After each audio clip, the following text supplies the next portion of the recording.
Hi, hi, hi.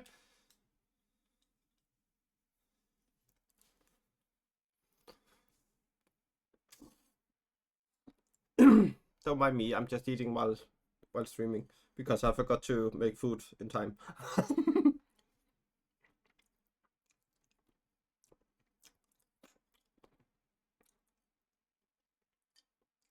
So yes,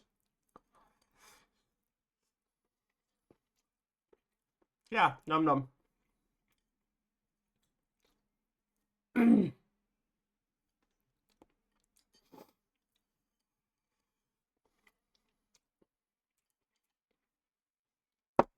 It tastes very nice.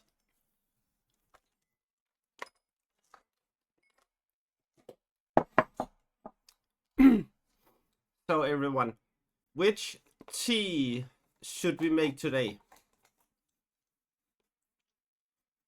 I have one with elderflower. I do not have peppermint. I have one with elderflower. I have one called womankind. I have English breakfast, and then I have chamomile.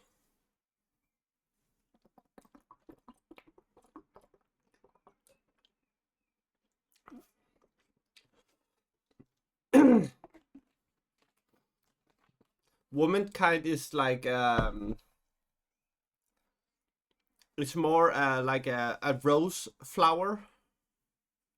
Uh, Rose flavor was what I was trying to say. I like peppermint. I just do not like peppermint warm. Um, for me, it tastes more like a squashed out after eight if I drink it warm, and I'm just not into that.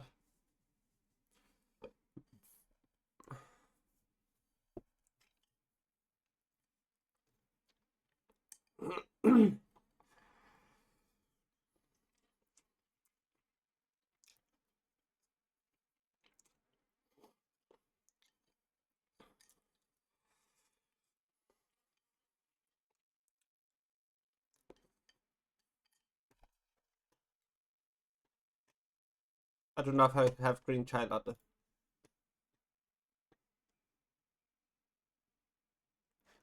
Of course, I forget to repeat the song.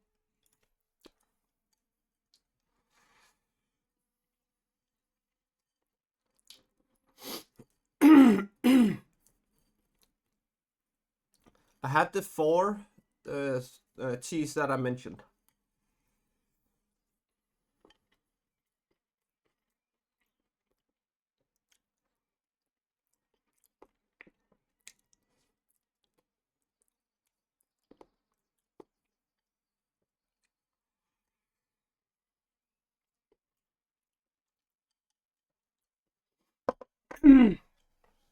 Okay, so everything says womankind. What do you say, alpaca?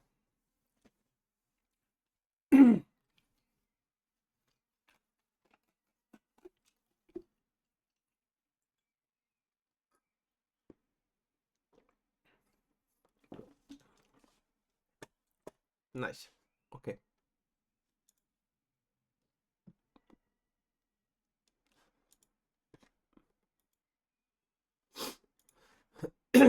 Then we go make a womankind. I think that might be time for 2 cups of tea today because I'm reading the rest of the book today.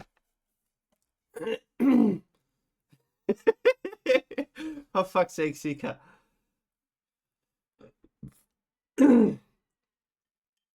So that will be time enough.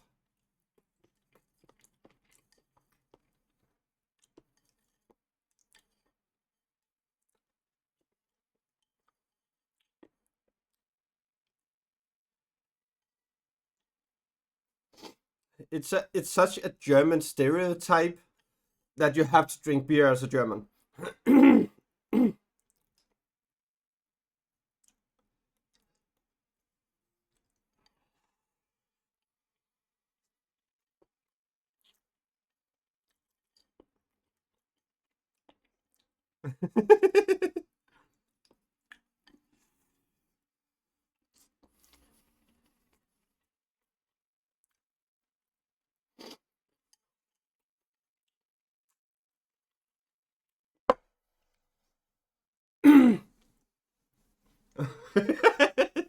That's true. Just like the Danes um usually run around fucking drunk all the time.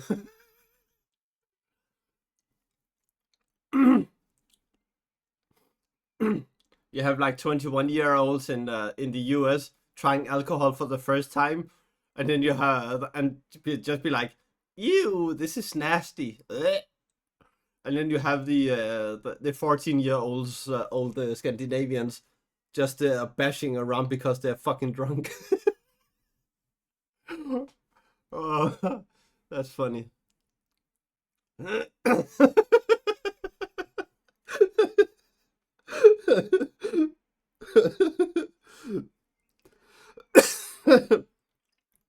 That's true,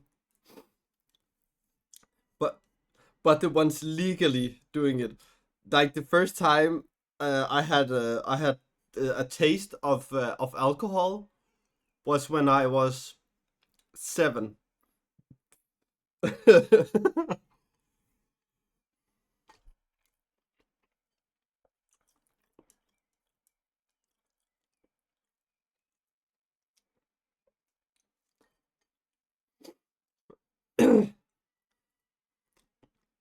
Yeah, 7.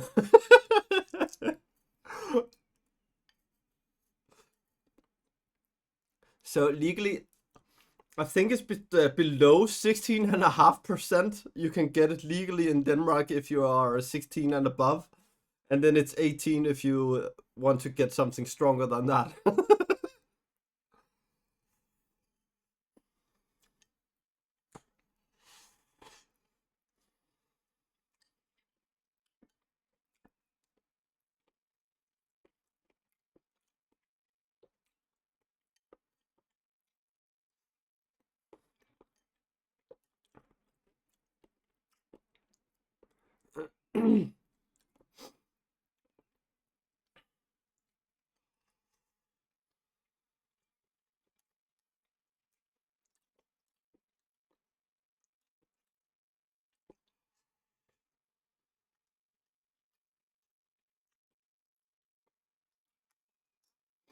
So yeah, it's kind of early in Denmark that we start with it.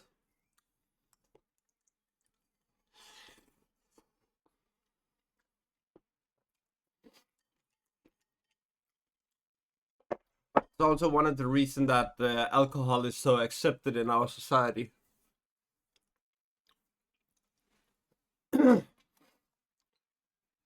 which I personally think is a shit thing. That it's so accepted that when you're a teenager, if you haven't been drunk before 16, then there's something wrong with you.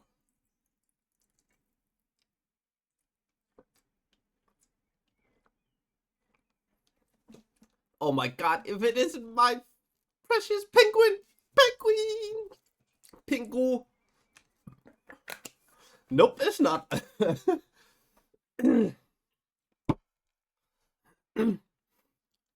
But you can't really change people's minds. Um, so yeah.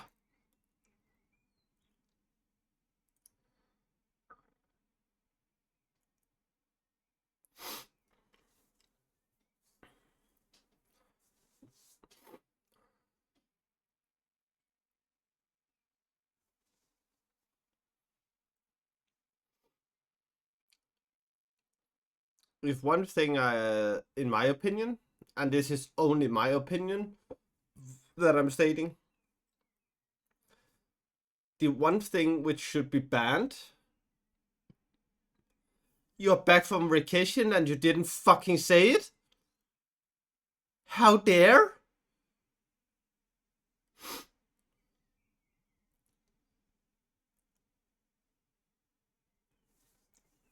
How dare? And if you went to Denmark, I'm gonna be pissed.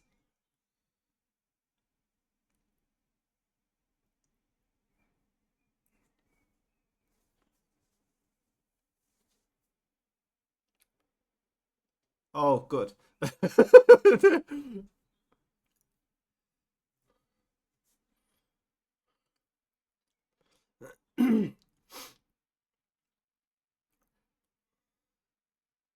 I was just about to be very, very, very disappointed in you.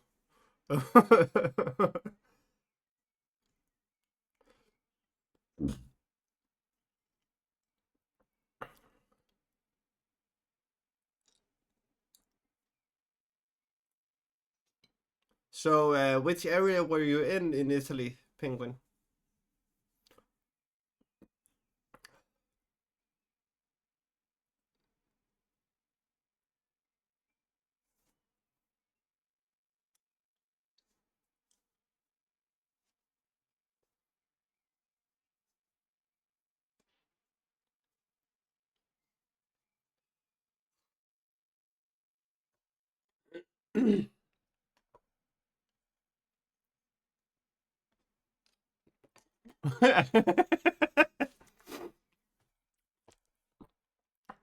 Well, I can't say.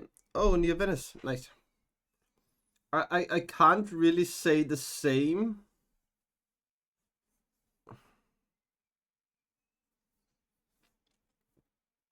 because this is the temperatures here.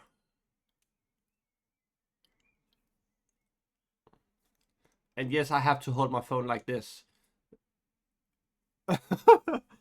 Because else I give out the city I live in.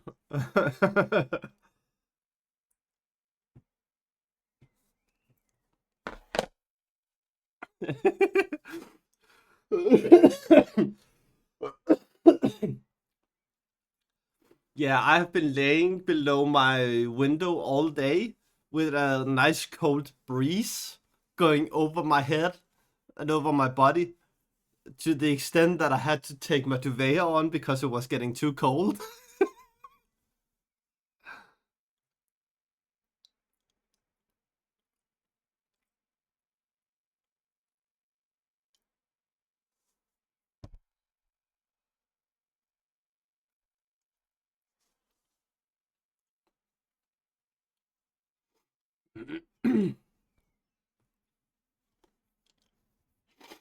So yeah,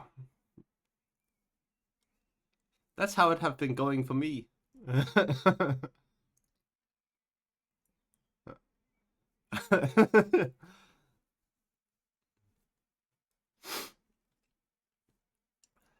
Ew. I'm not even jealous. I fucking hate the warm weather. Like everything above like 25 degrees Celsius is like fucking nasty. Like keep it away. All the other Danes are like, oh, so um it's a rainy weather in Denmark. So yeah, we're gonna go south even though it's like 38 degrees. Yay! Hi, Bon. Hi. We have another Bon in chat.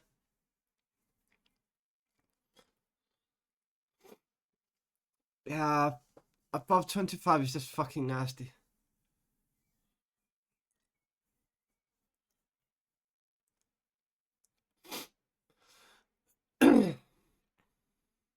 You. Yeah, you.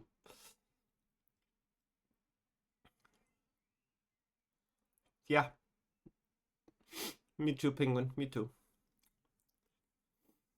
So, people, I'm finally getting to make my um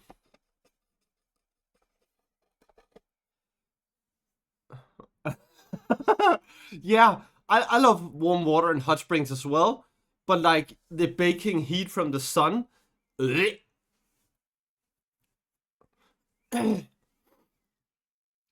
So back to what I was saying. Um, I'm getting my upgrade from my bookstand made.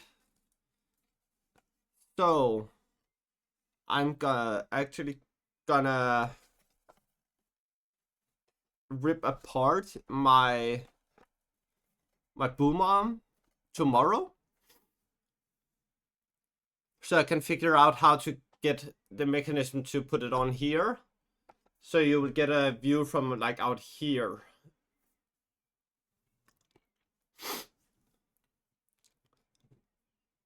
And I'm so stoked to be able to destroy something again.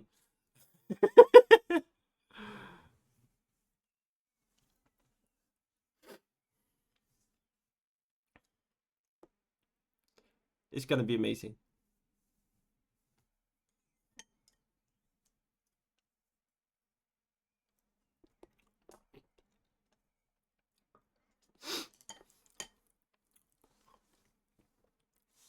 So, before we start reading, I'm gonna go and make a cup of tea.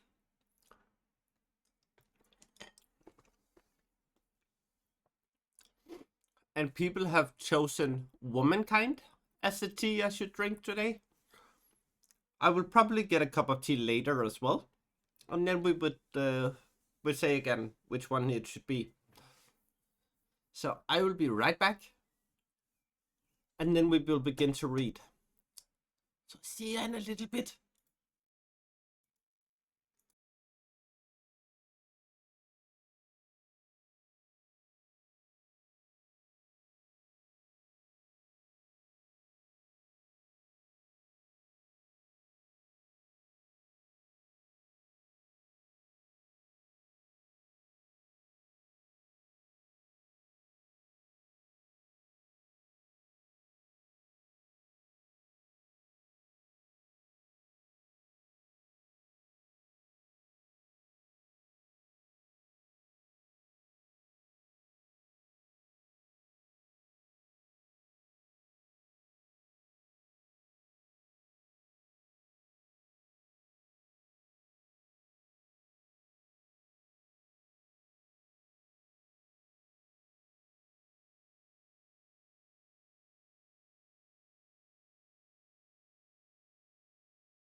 There we go.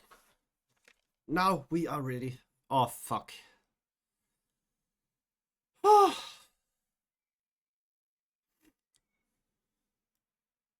Do you guys know what I forgot to do? This thing I always forget to do.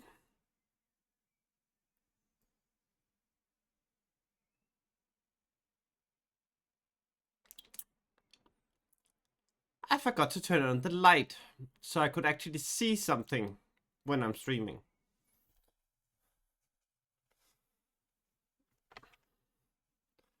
So I'll be back in like 5-10 seconds.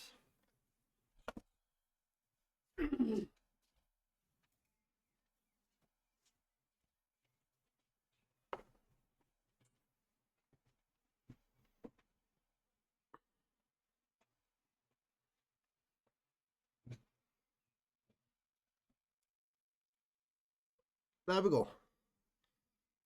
Now we're ready to do it. So let's first see how many pages we are going through today.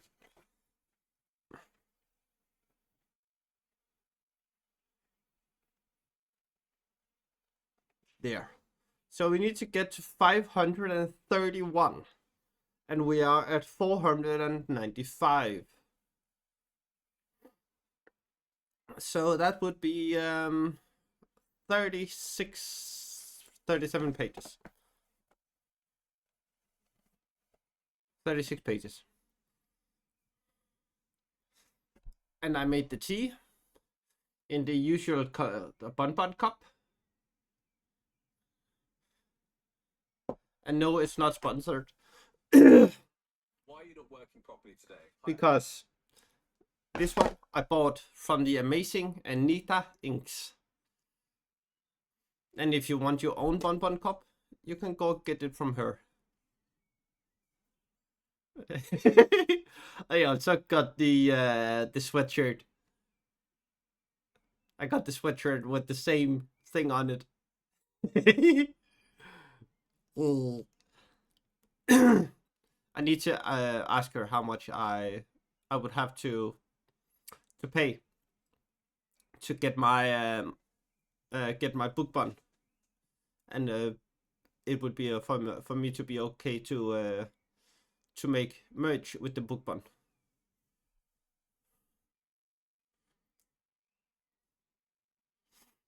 And to be fair, I would never like do anything to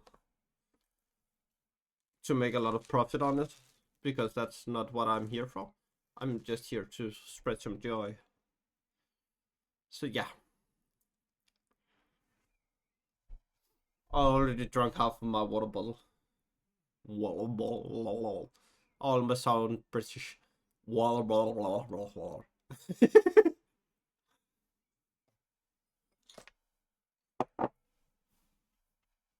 So yeah.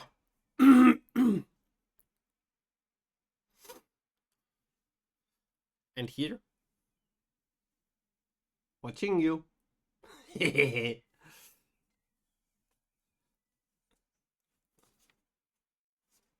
Hello. I see you.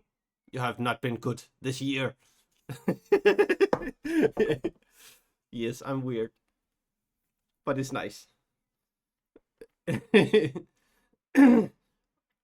Oh, both of them are not new. I think I got them. One of them I got 2 months ago, and the other one I think I got three months ago.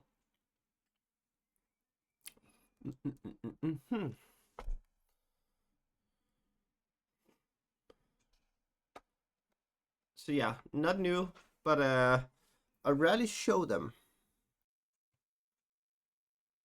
That's fine, Alpaca. Have a nice time with your movie or your show. So, maybe not, but then it's because you haven't been here for the stream. I haven't been aware during the stream. So, is the music good enough for you, or should I turn it a bit down?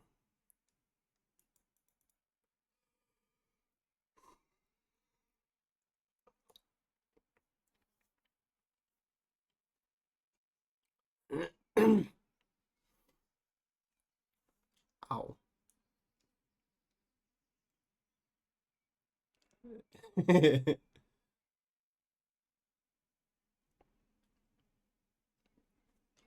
Okay, nice. Thank you. I just don't want it to be louder than me. Yeah.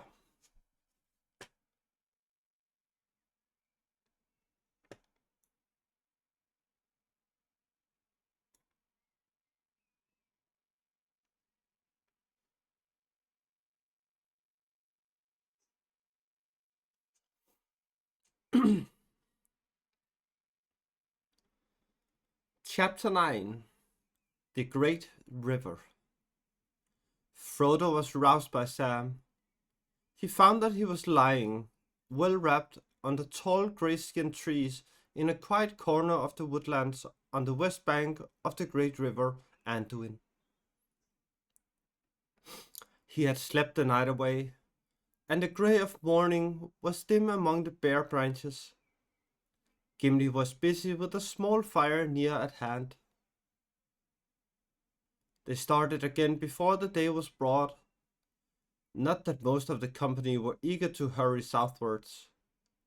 They were content that the decision which they must make at the latest, when they came to Rauros and the Tindrak Isle, still lay some days ahead, and they let the river bear them on at its own pace, having no desire to hasten towards the perils that lay beyond, whichever course it took in the end. Aragorn let them drift with the stream as they wished, husbanding their strength against weariness to come. But he insisted that at least they should start early each day and journey on far into the evening, for he felt in his heart that time was pressing, and he feared that the Dark Lord had not been idle while they lingered in Lorien. Nonetheless, they saw no sign of an enemy that day, nor the next. Hi, Mike.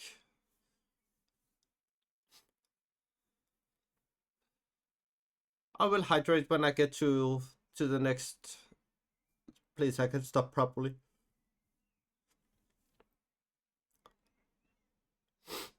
The dull grey hours passed without event.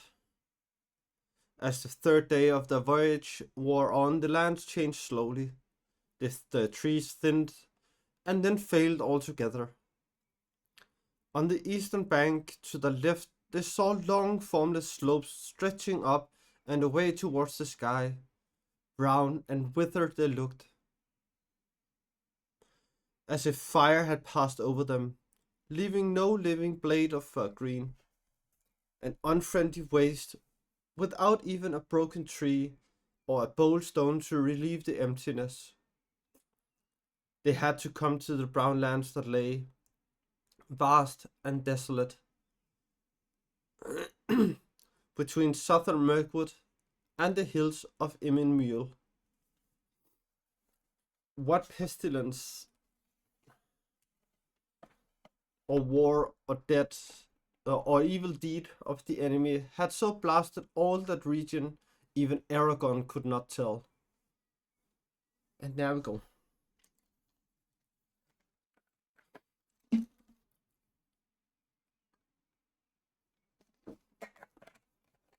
Thank you for the hydrate. And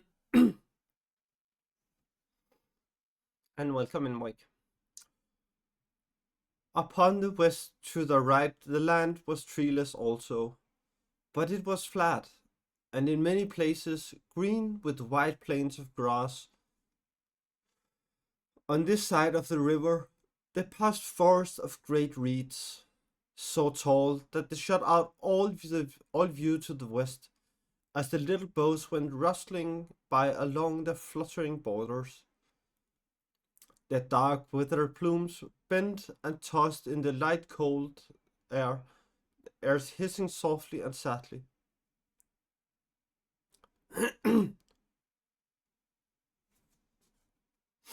To hunt hobbits? What the fuck you mean?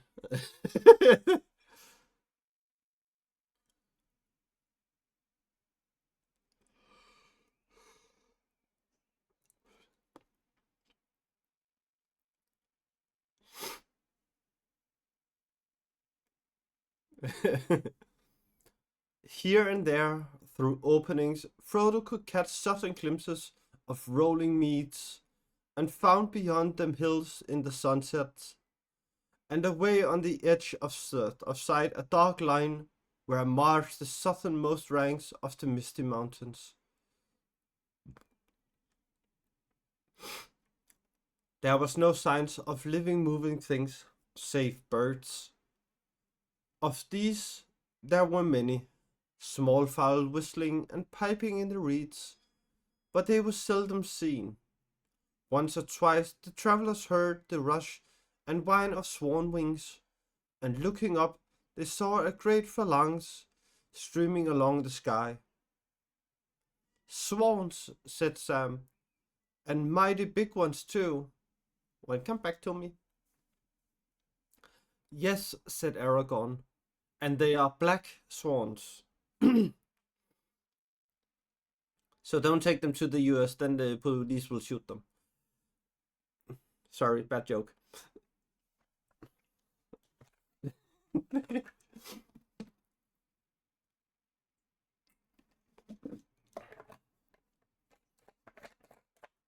Yes, we have the clown back. The amazing clown back.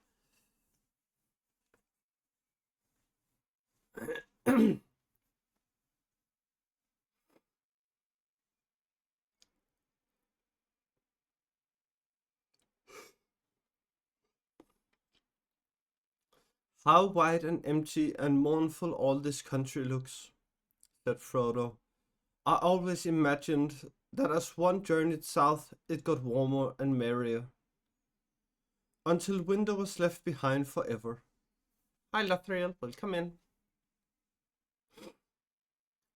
But we have not journeyed far south yet, answered Aragorn. It is still winter, and we are far from the sea.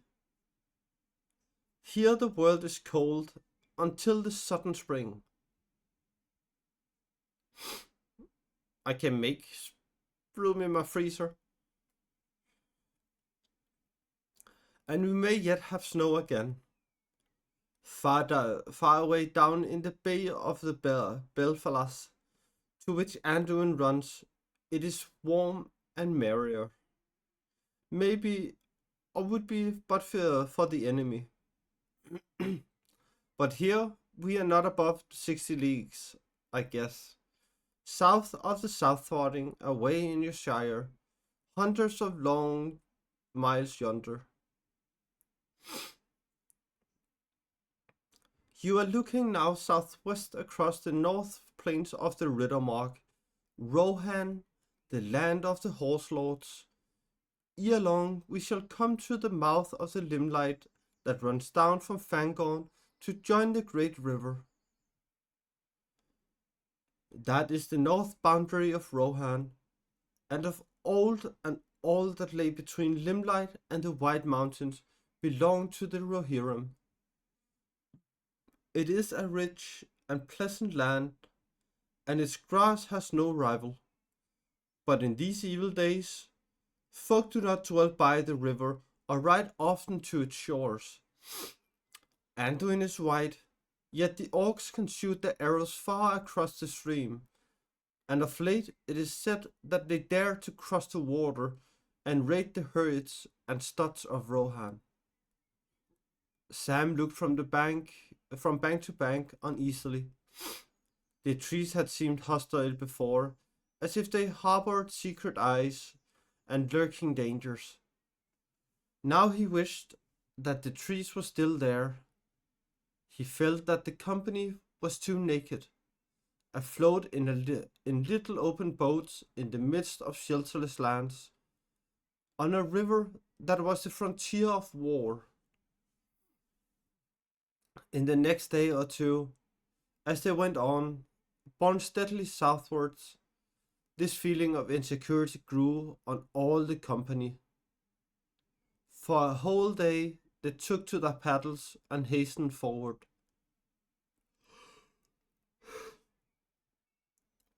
The banks slid by. Soon the river broadened and grew more shallow.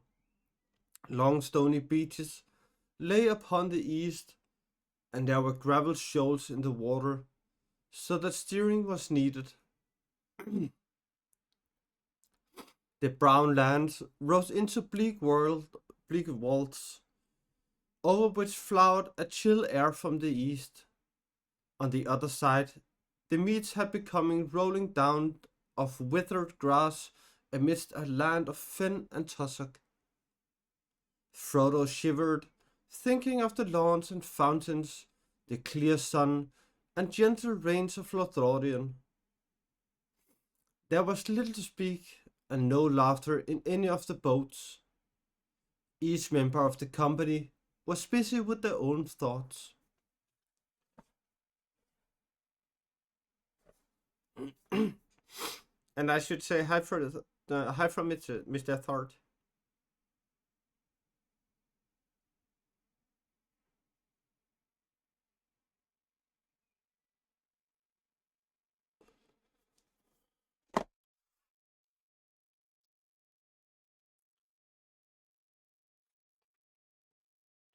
What the fuck?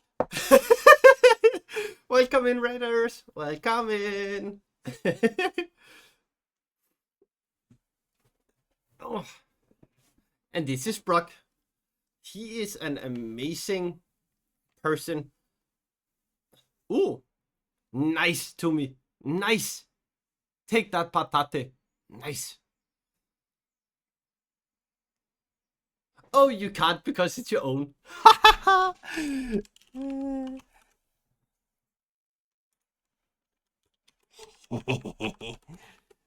No.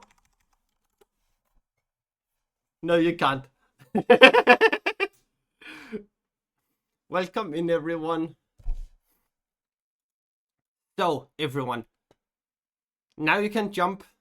Just write exclamation mark drop, and then an emoji of your liking, or just exclamation mark drop.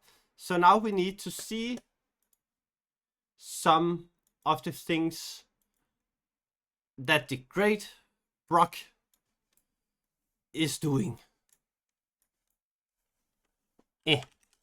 Instagram.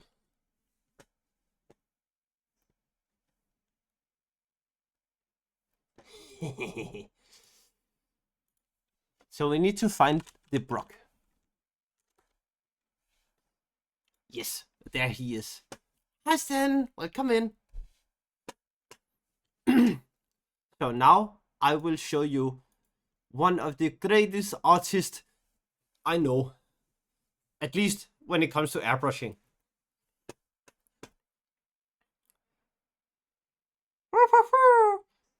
Three people.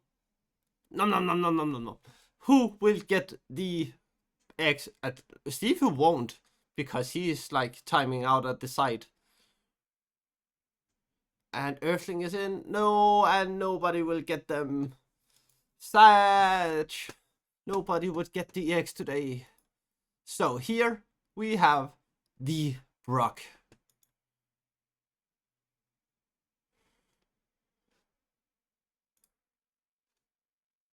You suck. Isn't that amazing? All this is done with airbrush. Like, how the fuck are you so amazing at doing that?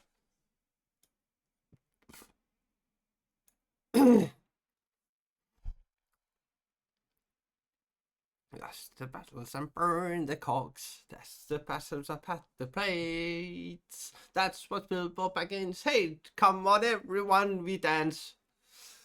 The back days of the others at the floor.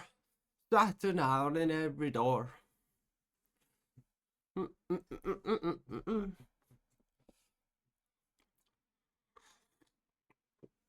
That's it. Also wrong.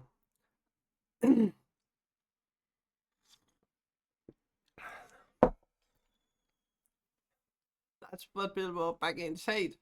Oh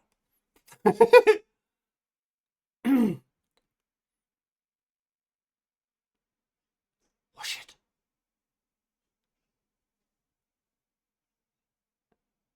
He's here. And his Brock who's here. And you can see here this is not the only thing he have done. So he went from this, like, what the fuck, to what I showed before. Like, what the actual fuck?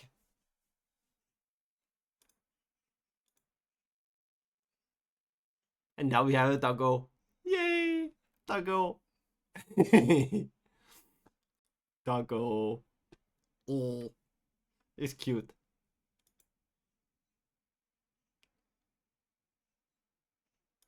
Little bit of doggo. And then of his doggo and his wife. And they're both Canadian, so yeah, crafty beavers.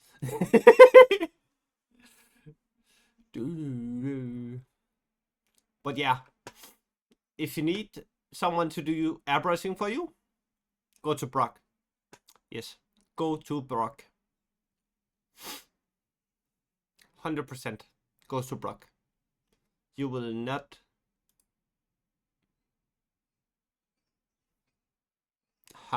what was it I was saying? You will not be disappointed in your choice.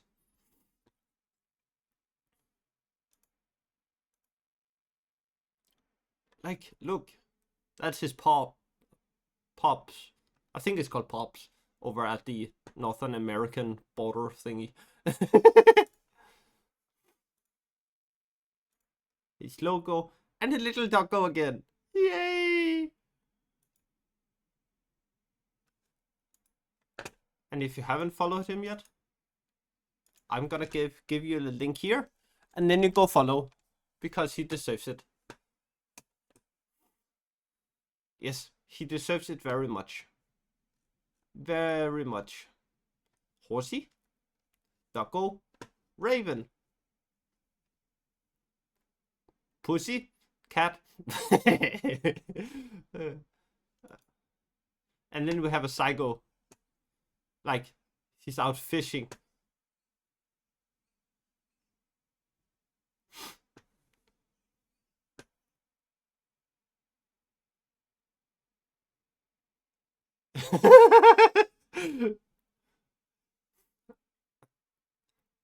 Is it hard juggling your two hands?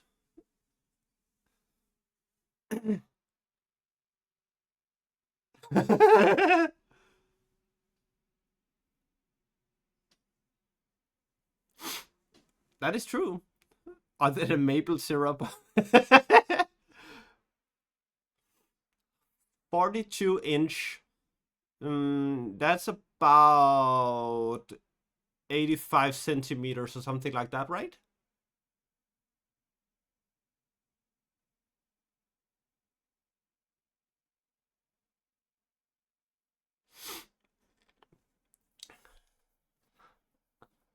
No, it's not. That's actually wrong. It's 40, that's over a meter long. Brain is not work.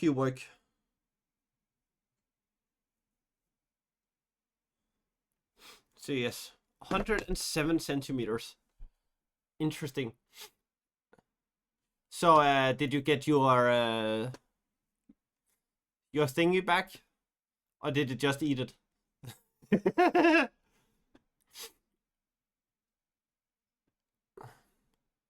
Oh yeah, and then he did his own lures.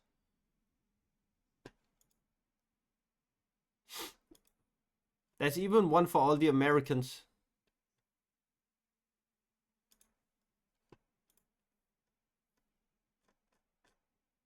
Yeah, that's amazing.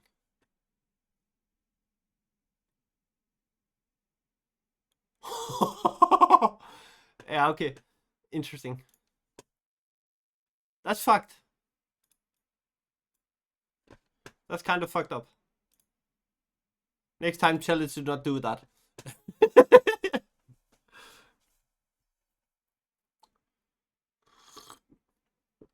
Nom nom.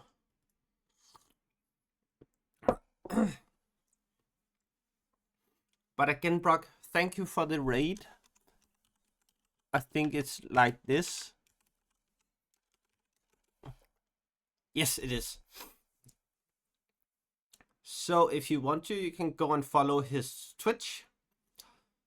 I enjoy being there.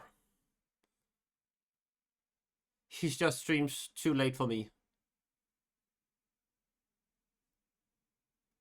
Which is the only point I'm disappointed in. So yeah.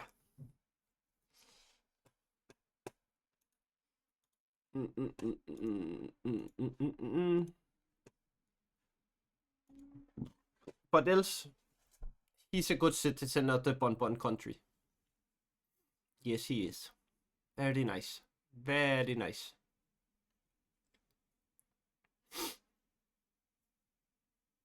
I actually think that Brock and Earthling like lives near each other when we take like North American standards.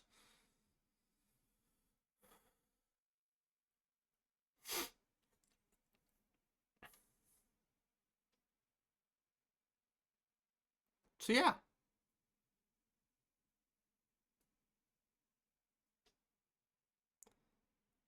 So yeah, go follow him. And go check out his stream at some point when you have the ability to. Because he's an amazing trout in the Bon Bon country. Okay, so where did I get to?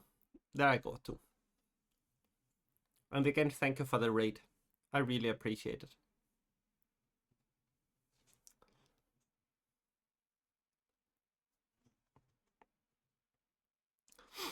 So. Thank you, Tommy.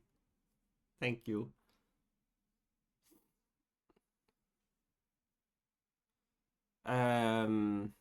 Yeah.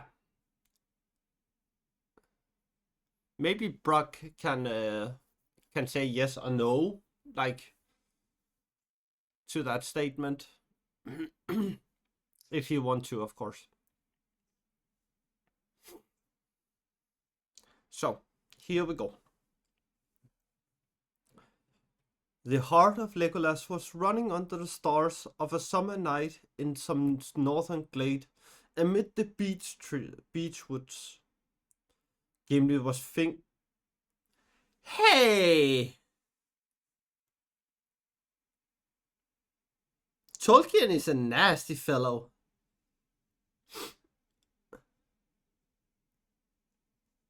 Just came to read that Gimli was fingering gold in his mind. That's nasty. Gimli was fingering gold in his mind and wondering if it were to fit to be wrought into the housing of the lady's gift. Yeah, I had the same thought. Damn.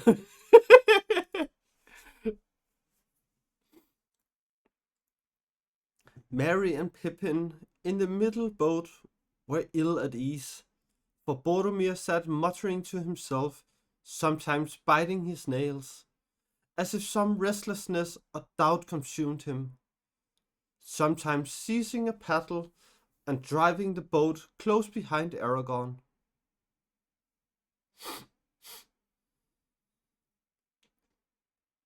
Fair. I also said I thought.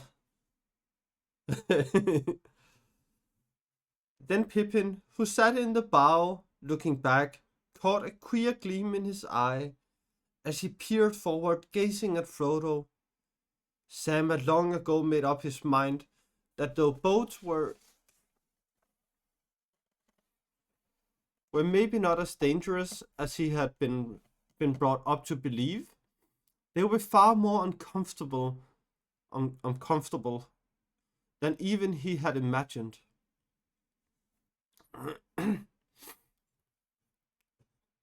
But again, what the fuck do I know? I know nothing about like where the states are in the US and Canada. I just thought that it was kind of close to each other.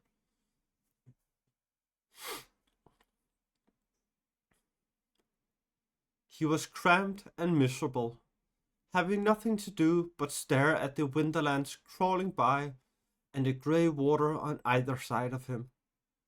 Even when the paddles were in use, they did not trust Sam with one. I have no fucking clue what Thunder Bay is.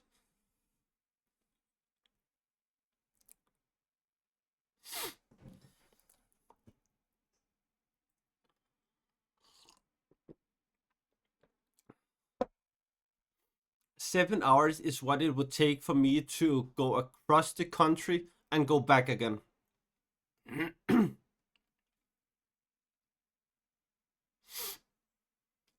That's how small Denmark is.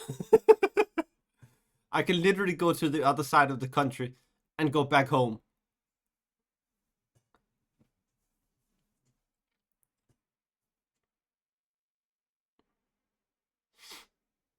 Mm.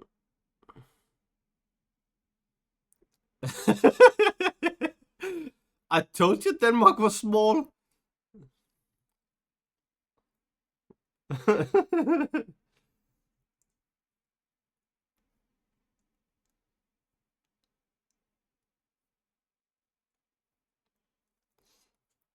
Oh yeah, by the way, to me, I need to know which airport is the closest to you,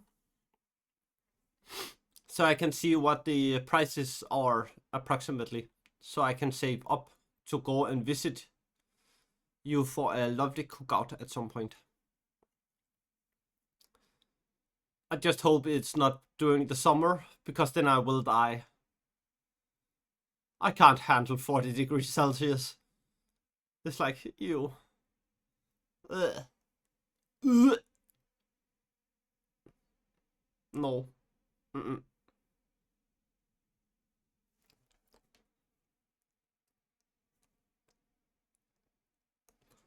Yes, that's just a big no-no.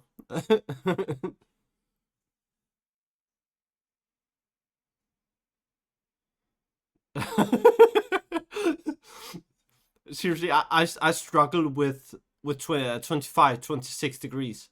I struggle with that. 40 is just fucking out of my league. No fucking chance that I'm gonna survive that.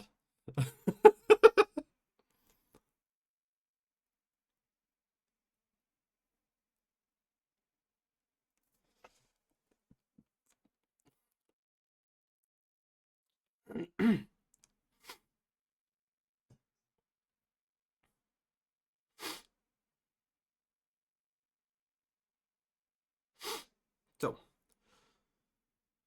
as dusk drew down on the fourth day, he was looking back over the bowed heads of Frodo and Aragorn and the following boats.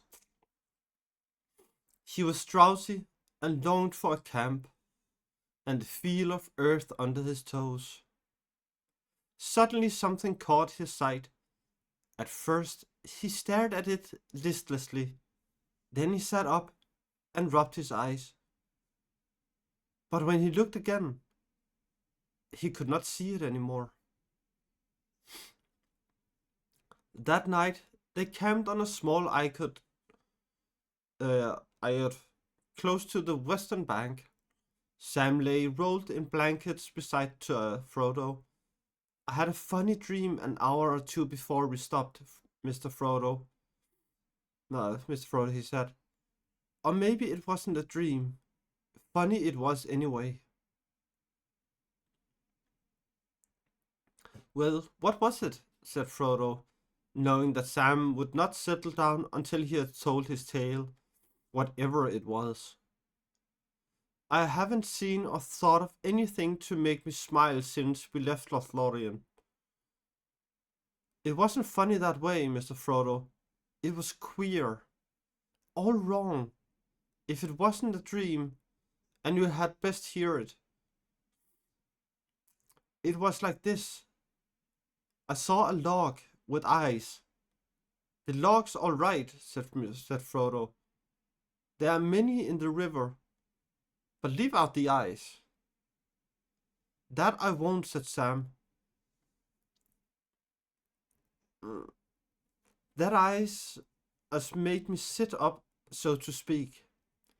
I saw what I took to be a long floating along in the half light behind Gimli's boat, but I didn't give much heed to it. Then it seemed as if the log was slowly catching us up, and that was peculiar,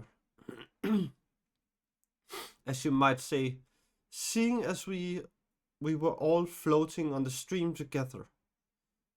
Just then I saw the eyes, two pale sorts of points, shiny like, on a hump at the end of the log.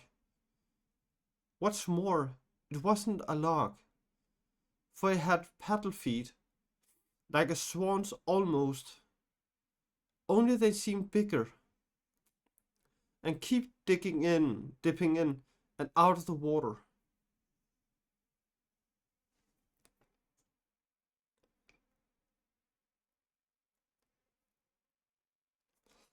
That's when I sat right up and rubbed my eyes, meaning to give a shout, if it was still there when I had rubbed the dross out of my head.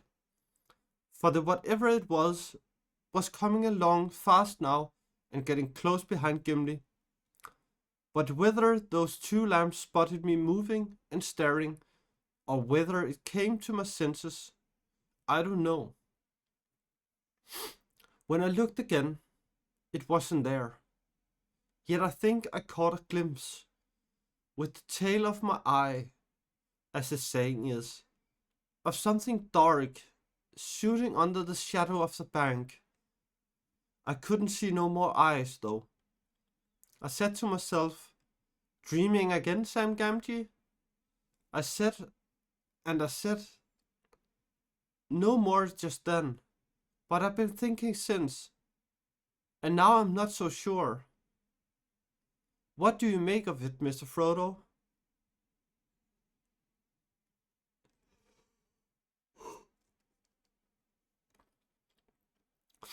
I should make nothing of it, but a log and the dusk and sleep in your eyes, Sam, said, said Frodo.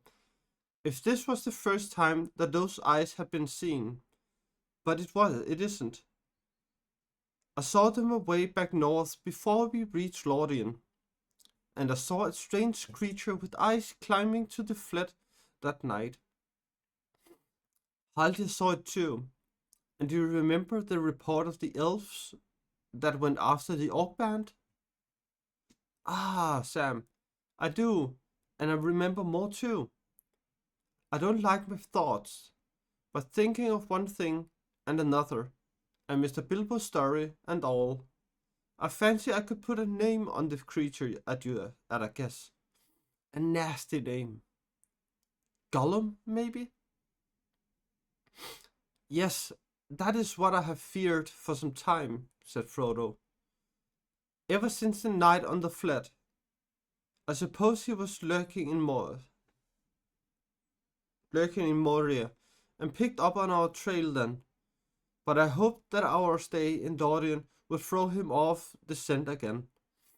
The miserable creature must have been hiding in the woods by the Silverlode, watching us start off. That's about it, said Sam, and we'd better be a bit more watchful ourselves, or we'll feel some nasty fingers round our necks one of these nights, if we ever wake up to feel anything. And that's what I was leading up to. No need to trouble Strider or the others tonight. I'll keep watch. I can sleep tomorrow, being no more than luggage in a boat, as you might say.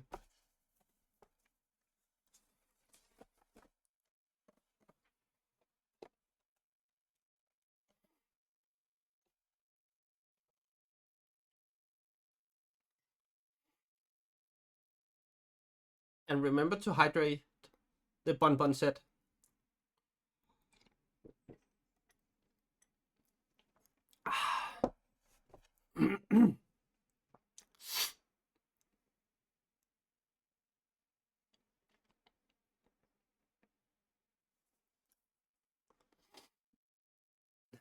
On a CDC. Yes. Toomey says it's right. Hydrate, or we will judge you. And especially you, Earthling. When it's that hot, you need to get some water.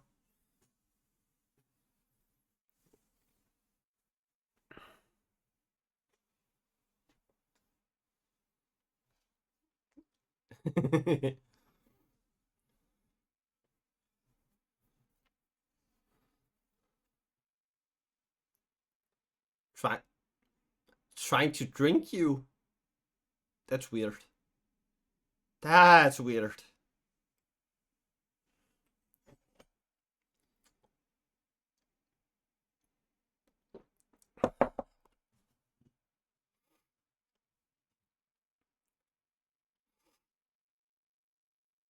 I might, said Frodo, and I might say luggage with eyes. You shall watch, but only if you promise to wake me up halfway towards the morning, if nothing happens before then. In the dead hour, Frodo came out of a deep, dark sleep to find Sam shaking him. It's a shame to wake you, whispered Sam, but that's what you said. There's nothing to tell, or not much. I thought I heard some soft plashing and a sniffing noise a while back, but you hear a lot of such queer sounds by a river at night. He lay down, and Frodo sat up, huddled in his blankets, and thought of his sleep. Minutes or hours passed slowly, and nothing happened. Frodo was just yielding to the temptation to lie down again when a dark shape, hardly visible, floated close to one of the moor boats.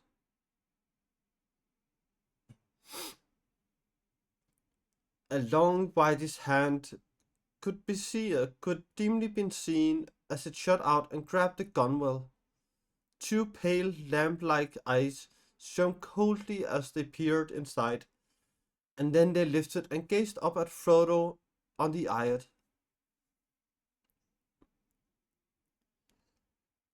They were not more than a yard or two away, and Frodo heard the soft hiss of intaking breath. He stood up, drawing Sting from its sheath, and faced the eyes.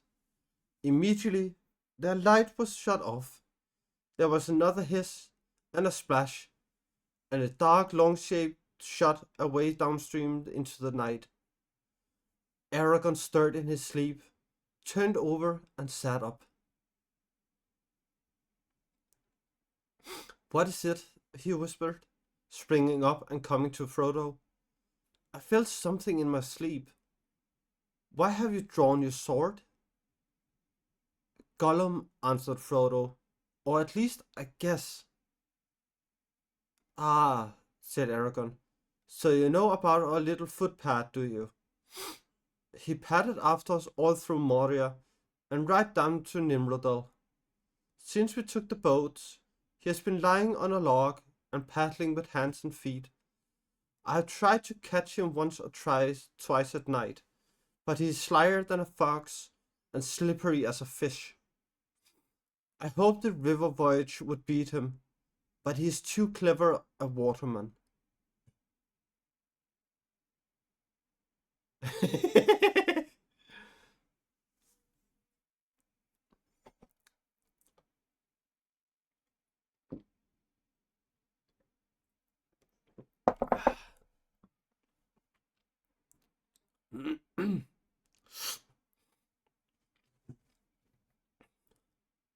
We shall have a try going faster tomorrow.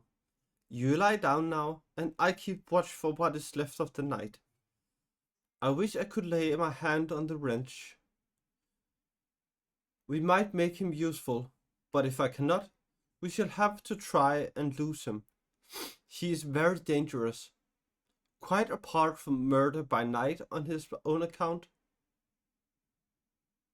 He may put any enemy that is about on our track.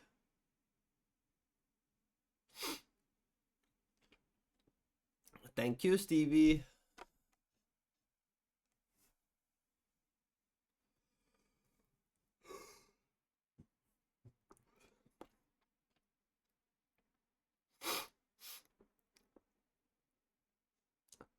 Stevie is usually very calm-handed. He makes models.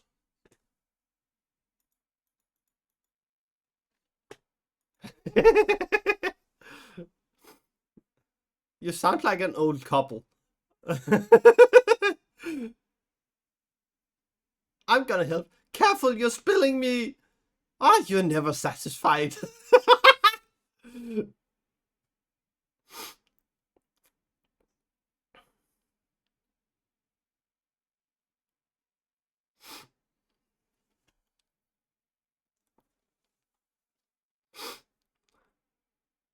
The night passed without Gollum showing so much as a shadow again.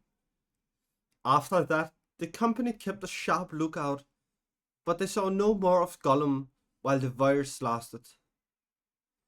If he was still following, he was very wary and cunning. At Aragorn's bidding, they paddled now for long spells, and the banks went swiftly by. But they saw little of the country, for they journeyed most by night and twilight, resting by day, and lying as hidden as the land allowed. In this way the time passed without event until the seventh day. The weather was still grey and overcast, with wind from the east. But as evening drew into night, the sky away westward cleared, and pools of faint light, yellow and pale green, opened under the grey shores of cloud. There the white rind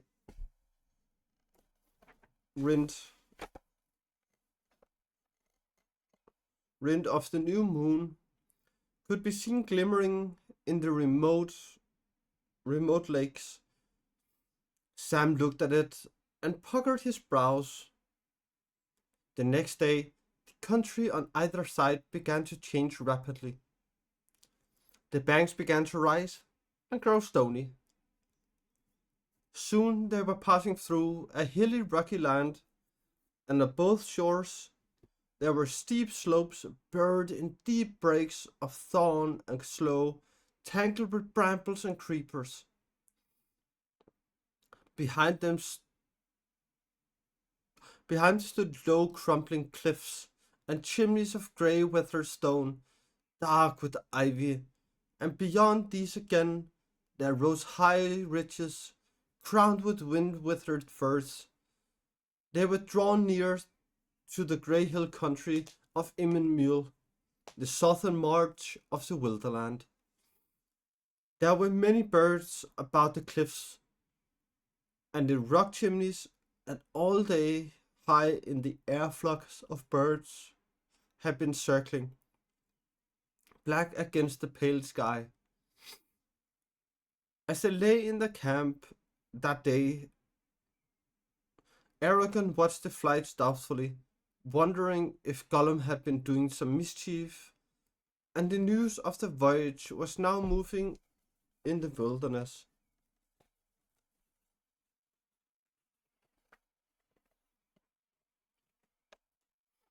Later, as the sun was setting,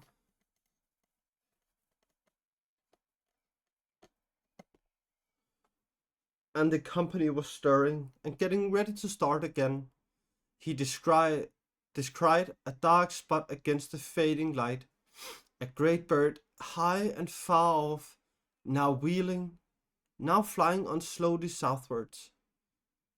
"What is that, Legolas?" he asked, pointing to the northern sky. "Is it as I think, an eagle?" "Yes," said Legolas, "it is an eagle, a hunting eagle. I wonder what it forebodes." "It is far from the mountains. We will not start until it's fully dark," said Aragorn.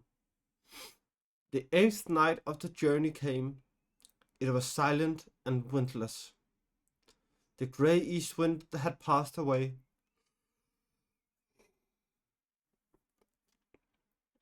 The thin crescent of the moon had fallen early into the pale sunset, but the sky was clear above. And though far away in the south, There were great ranges of cloud that still shone faintly. In the west, stars glinted bright. Come, said Aragon. Ah, that's what he said yesterday. We will venture one more journey by night. We are coming to reaches of the river that I do not know well, for I have never journeyed by water in these parts before. Not between here and the rapids of San Gibir. But if I am right in my reckoning, those are still many miles ahead. Still, they are dangerous places even before we come there. Rocks and stony earths in the stream. We must keep a sharp watch and not try to paddle swiftly.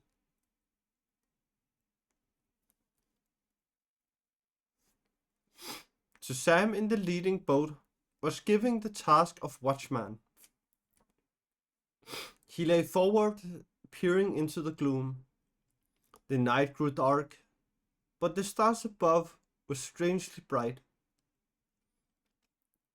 and there was a glimmer on the face of the river. It was close on midnight, and they had been drifting for some while, hardly using the paddles, when suddenly Sam cried out. Only a few yards ahead of dark shapes loomed up in the stream, and he heard the swirl of racing rivers. There was a swift current which swung left towards the eastern shore, where the channel was clear. As they were swept aside, the travelers could see, now very close, the pale foam of the river lashing against sharp rocks that were thrust out far in the stream like a ridge of teeth. The boats were all huddled together. Hoy there, Aragon, shouted Boromir as his boat bumped into the leader. This is madness. We cannot dare the rapids by night. But no boat can live in San Gibir, be it night or day. Back, back, cried Aragon. Turn, turn if you can. He drove his paddle into the water, trying to hold the boat and bring it around. I'm round of my reckoning, he said to Frodo. I did not know that we had come so far. Anduin flows faster than I thought. San Gibir must be close at hand already. With great efforts, they checked the boats and slowly brought them about. But at first, they could make only small headway against the current, and all the time they were carried nearer and nearer to the eastern bank. Now dark and ominous it loomed up in the night. All paddle together, all together paddle, shouted Boromir. Paddle, or we shall be driven on the shoals. Even as he spoke, Frodo felt the keel beneath him grate upon stone. At that moment, there was a twang of bowstring. Several arrows whistled over them, and some fell among them. One smote Frodo between the shoulders, and he lurched forward with a cry, letting go of his paddle. But the arrow fell back, foiled by his hidden coat of mail. Another passed through Aragorn's hood, and a third stood in the gunwale of the second boat, close by Merry's hand. Sam thought he could glimpse black figures running to and fro upon the long shingle bays that lay under the eastern shore. They seemed very near. Urge, said Legolas, falling into his own tongue. Orcs, cried Gimli. Gollum's doing. I'll be bound, said Sam to Frodo. And a nice place to choose to. The river seems set on taking us right into the arms. They all leaned forward, straining at the paddles. Even Sam took a hand. Every moment they expected to feel the bite of black-feathered arrows. Many whined overhead, or struck the water nearby.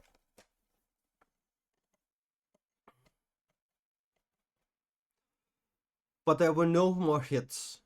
In the dark, but not too dark for the night eyes of orcs, and in the star glimmer they must have offered their cunning foes some mark. Unless it was that the grey cloaks of Lorien and the grey timber of the elf-wrought boats defeated the malice of the archers of Mordor.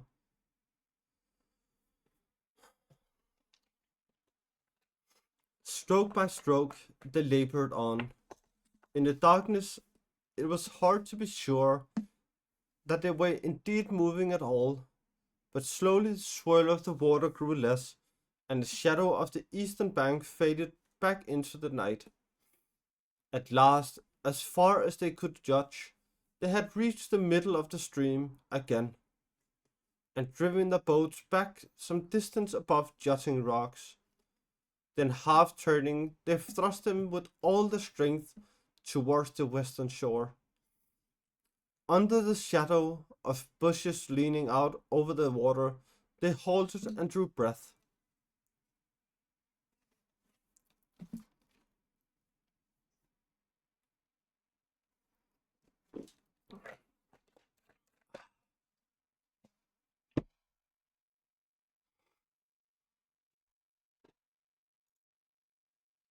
Mm.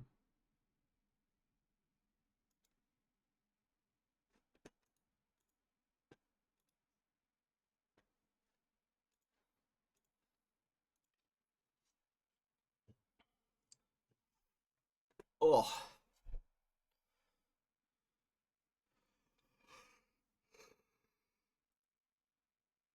oh. Legolas let down his paddle and took up the bow that he brought from Lorien. Then he sprang ashore and climbed a few paces up the bank. Stringing the bow and fitting an arrow, he turned, peering back over the river into the darkness. Across the water, there were shrill cries, but nothing could be seen. Frodo looked up at the elf standing tall above him. As he gazed into the night, seeking a mark to shoot at. His head was dark, crowned with sharp white stars that glittered in the black pools of the sky behind. But now rising and sailing up from the south of the clouds advanced, sending out dark outriders into starry fields, and sudden dread fell on the company. Elbereth Gilthlorian, sighed Legolas as he looked up.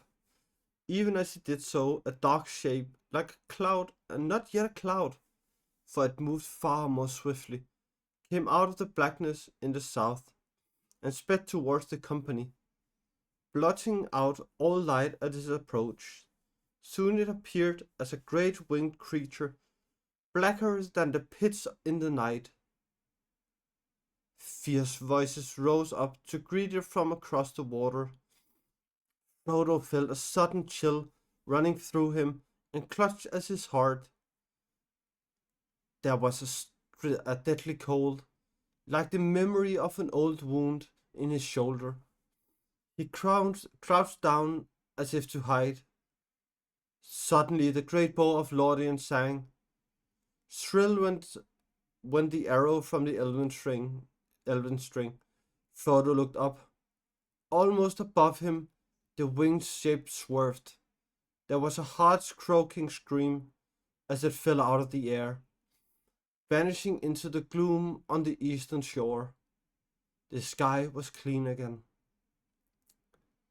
There was a tumult of many voices far away, cursing and wailing in the darkness. And then silence. Neither shaft nor cry came again from the east that night.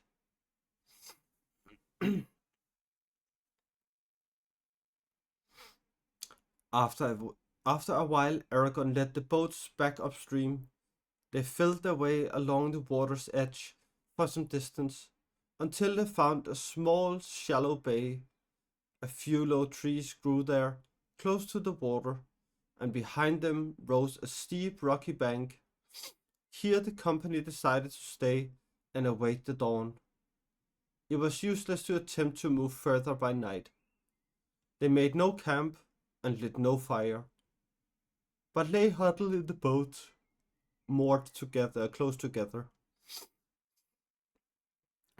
Praise the bow of Galadriel and the hand and eye of Legolas, said Gimli, as he munched a wafer of limbers. That was a mighty shot in the dark, my friend. But who can say what it hit, said Legolas. I cannot, said Gimli, but I am glad that the shadow came no nearer.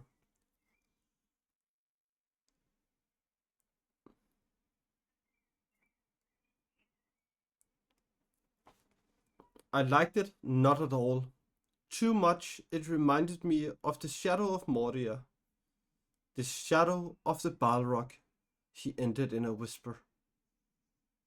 It was not a Balrog, said Frodo, still shivering with the chill that had come upon him. It was something colder. I think it was. Then he paused and fell silent. What do you think? Asked Boromir eagerly, leaning from his boat, as if he was trying to catch a glimpse of Frodo's face. I think. No, I will not say it, answered Frodo. Whatever it was, its faults has dismayed our enemies. So it seems, said Aragorn. Yet where are they? And how many? And what and what they will do next we do not know. This night we must all be sleepless. Dark hides us now. But what the day will show, who can tell?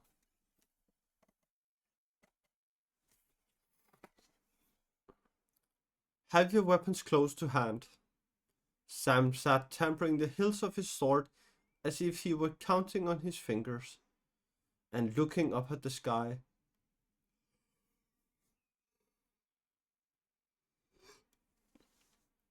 It's very strange, he murmured. The moon's the same in the Shire and in Wilderland. Or it ought to be. But either it's out of its running, or I'm all wrong in my reckoning. You'll remember, Mr. Frodo, the moon was waning as we lay on the flat up in that tree. A week from the full, I reckon. And we'd been a week on the way last night. When up pops a new moon, as thin as nail paring, as if we have never stayed no time in the Elvish country. Well, I can remember 3 nights there for certain. I seem to remember several more, but I would take my oath it was never a whole month.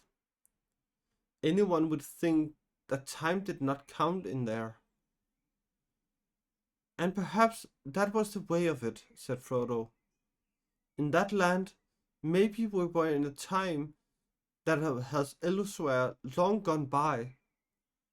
It was not, I think, until the Silverloak bore us back to Anduin that we returned to the time that flows through mortal lands to the great sea. And I don't remember any moon, either new or old, in Caras Galadhon. Only stars by night and sun by day. Legolas stirred in his boat. Nay, time does never tarry away, he said, but change and growth is not in all things and places alike. For the elves, the world moves, and it moves both very swift and very slow. Swift because they themselves change a little, and all else fleets by. It is a grief to them. Slow because they need not count the running years, not for themselves. The passing seasons are but ripples ever repeated in a long, long stream. Yet beneath the sun, all things must wear to an end at last. But the wearing is slow in Lorien, said Frodo. The power of the lady is on it. Rich are the hours, though short they seem, in Karat. Galathon.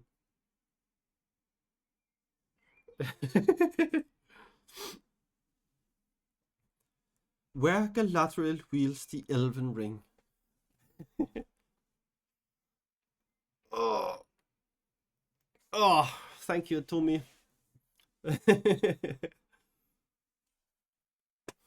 But yes,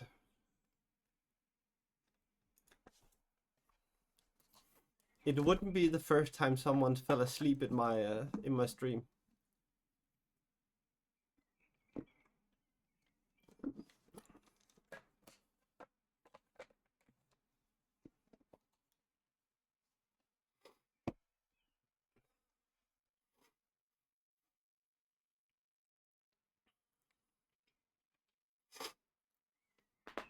Oh, but yeah, I have now read 12 pages.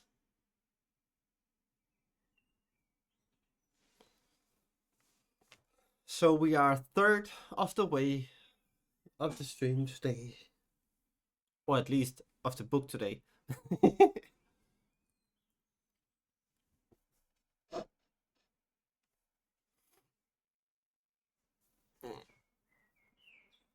Did what?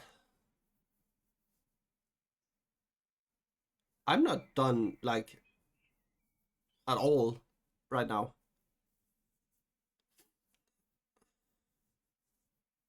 When this number here gets to 531, we are done.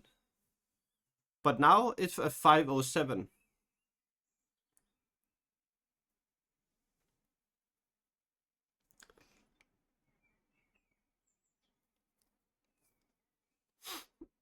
Yeah, a third of the things we were reading today.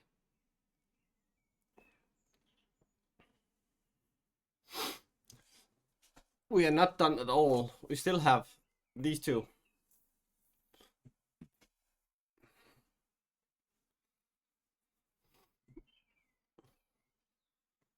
And I can see I'm soon running low on water. So I think after this chapter, I will go get some more water and some more tea.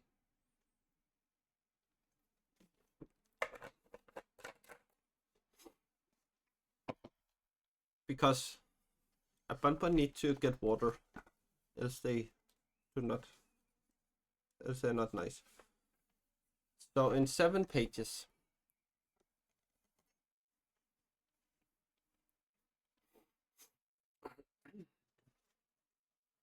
You. That's nasty. Get out.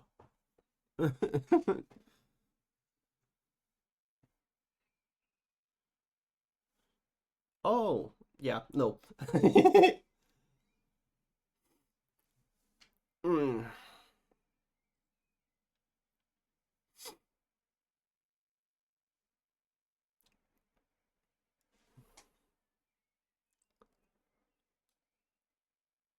But yeah, today will probably be at least 3 hours of stream.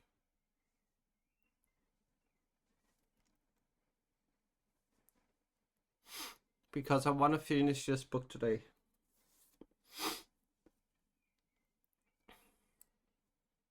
So yeah. That should not have been said outside Lorien. Not even to me, said Aragorn. Speak no more of it. But so it is, Sam. In that land, you lost your count. Their time flowed swiftly by us as for the elves. The old moon passed, and the new moon waxed and waned in the world outside, while we tarried there. And yestereve a new moon came again. Winter is nearly gone. Time flows on to a spring of little hope. The night passed silently. No voice or call was heard again across the water. The travelers huddled in their boats, felt the changing of the weather. The air grew warm and very still under the great moist clouds that had floated up from the south and the distant seas. The rushing of the river Over the rocks of the rapids seemed to grow louder and closer. The twigs of the trees above them began to drip.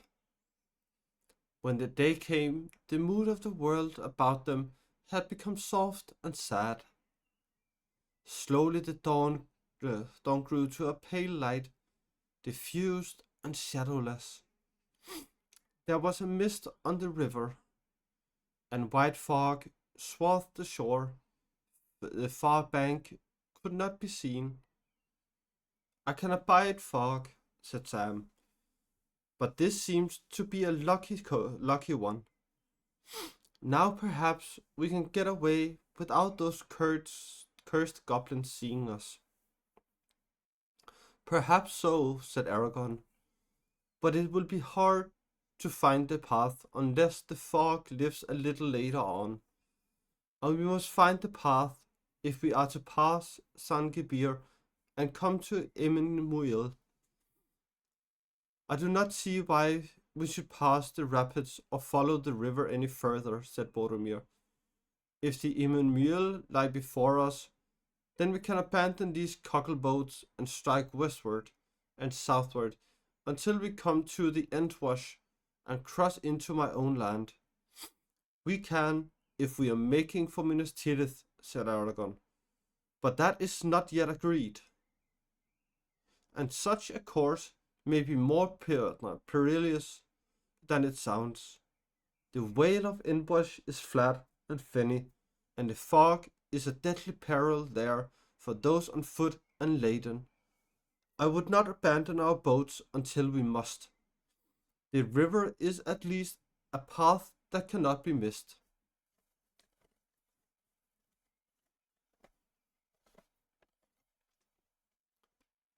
But the enemy holds the eastern bank, objected Boromir, and even if you pass the gates of Argonath and come unmolested to the Tindrock, what will you do then?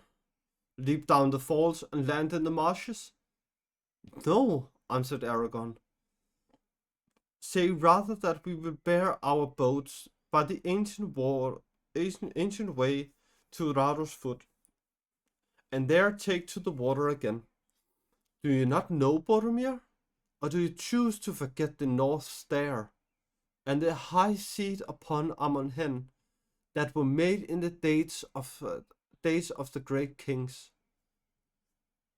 I at least have a mind to stand in that high place again before I decide my further course. Then maybe we shall see some sign that will guide us. Boromir held out long against his choice, but when it came plain that Frodo would follow Aragorn wherever he went, he gave in.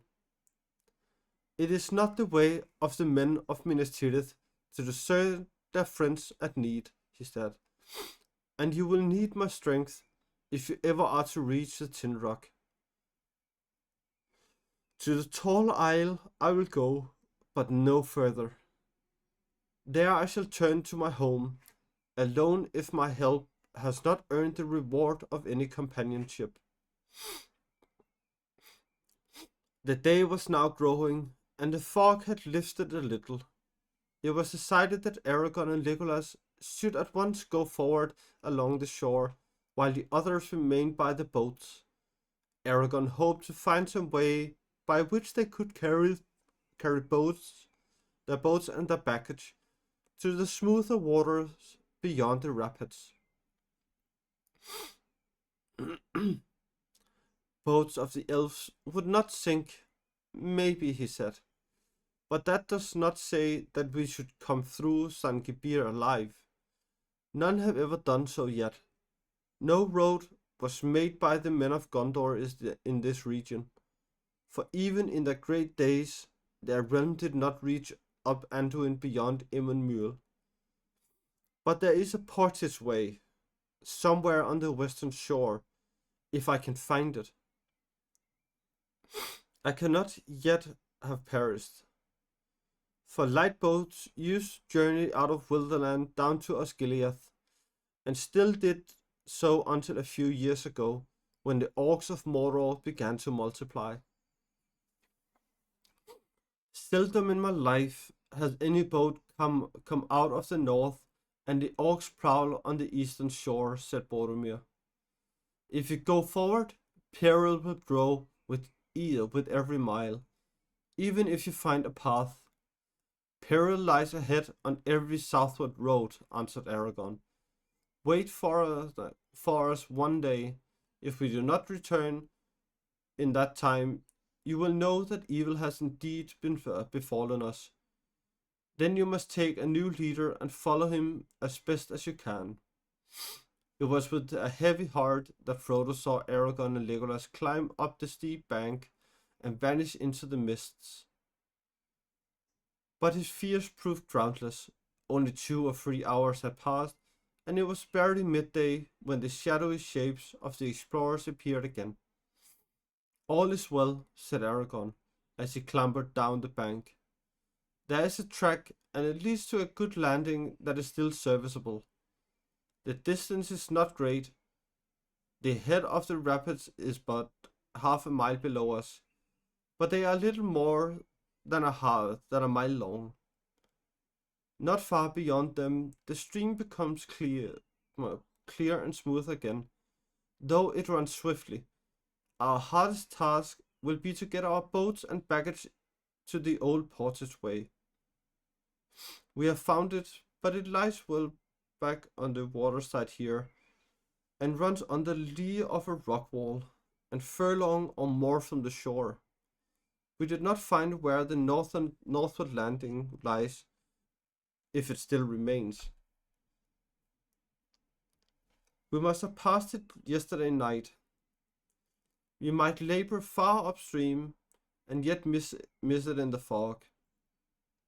I fear we must leave the river now, and make for the Potter's Way as best as we can from here. That would not be easy, even if we were all men, said Boromir. Yet such as we are, we will try it, said Aragorn. Aye, we will, said Gimli. The legs of men will lag on a rough road, while a dwarf goes on. Be the burden twice his own weight, Master Boromir. The task proved hard indeed, yet in the end it was done. The goods were taken out of the boats and brought to the top of the bank, where it was level space. Then the boats were drawn out of the water and carried up.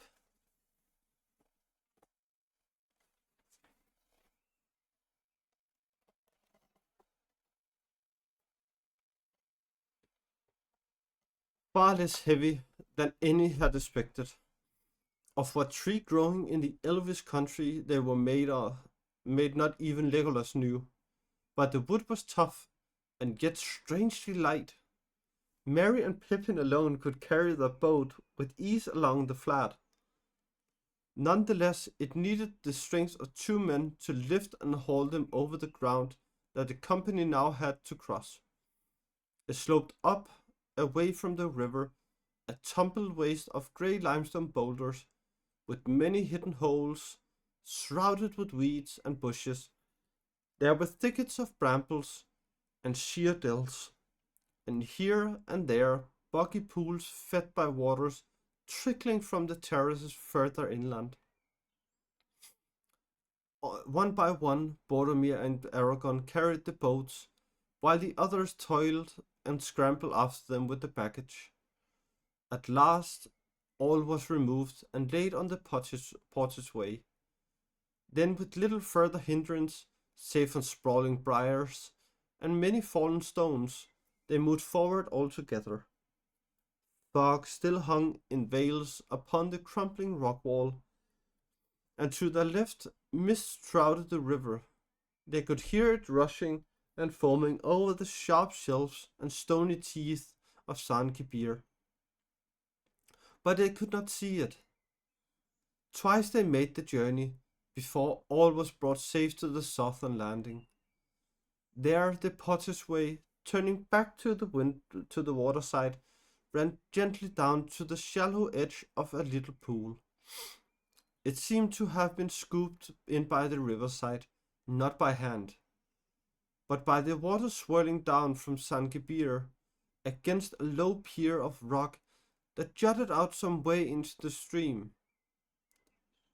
Beyond it, the shore rose sheer into a great cliff, and there was no further passage for those on foot. Already the short afternoon was past, and the dim cloudy dusk was closing in. They sat beside the water, listening to the confused rush and roar of the rapids hidden in the mist. They were tired and sleepy, and their hearts were as gloomy as the dying day.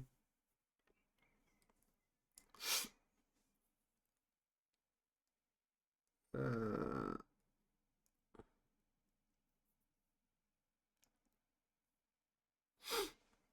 well, here we are, and here we must pass another night, said Boromir. We need sleep, and even if Aragorn had a mind to pass the gates of Argonath by night, we are all too tired, except, no doubt, our sturdy dwarf. Gimli made no reply. He was nodding as he sat. Let us rest as much as we can now, said Aragorn. Tomorrow we must journey by day again. Unless the weather changes once more and cheats us, we shall have a good chance of slipping through unseen by any eyes on the eastern shore. But tonight, too much watch together in turns. 3 hours off and 1 on guard.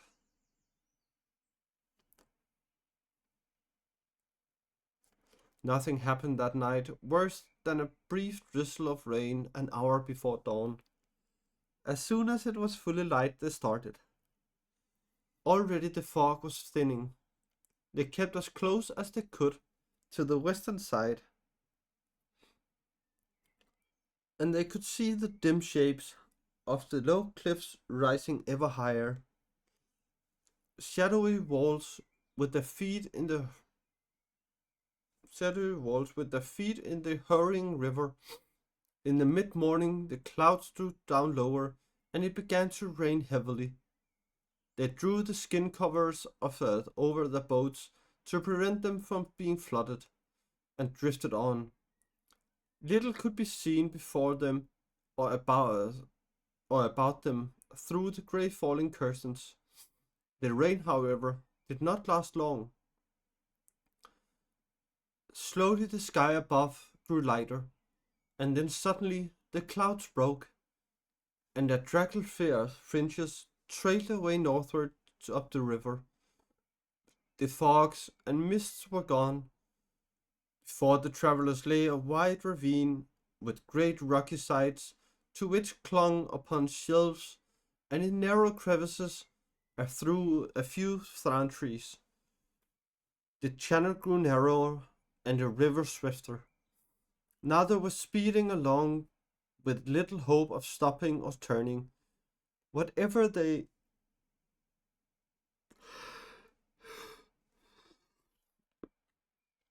whatever they might meet ahead. Over them was a lane of pale blue sky, around them the black overshadowed river, and before them black, shutting out the sun, the hills of Immenmuir, in which no opening could be seen. Frodo, peering forward, saw in the distance 2 great rocks approaching. Like great pinnacles or pillars of stone, they seemed. Tall and sheer and ominous, they stood upon either side of the stream. A narrow gap appeared between them, and the river swept the boats towards it. Behold the Argonath, the pillars of the kings, cried Aragorn. We shall pass them soon. Keep the boats in line. And as far as you can, hold the middle of the stream. As Frodo was borne towards them, the great pillars rose like towers to meet him. Giants they seemed to him, vast great figures, silent but threatening. Then he saw that they were indeed shaped and fashioned. The craft and power of old had wrought upon them, and they still preserved through the suns and rains of forgotten years the mighty likeness in which they had been hewn. Upon great pedestals, founded in the deep waters, stood two great kings of stone, still blurred eyes and crannied brows. They frowned upon the north. The left hand of each was raised palm outwards in a gesture of warning. In each right hand there was an axe. Upon each head there was a crumbling helm and a crown. Great power and majesty still wore the silent wardens of a long vanished kingdom. Awe and fear fell upon Frodo, and he covered down, shutting his eyes and not daring to look up as the boat drew nearer. Even Boromir bowed his head as the boats whirled by, frail and fleeting as little leaves, under the enduring shadow of the sentinels of Numenor. So they passed into the dark chasm of the gates.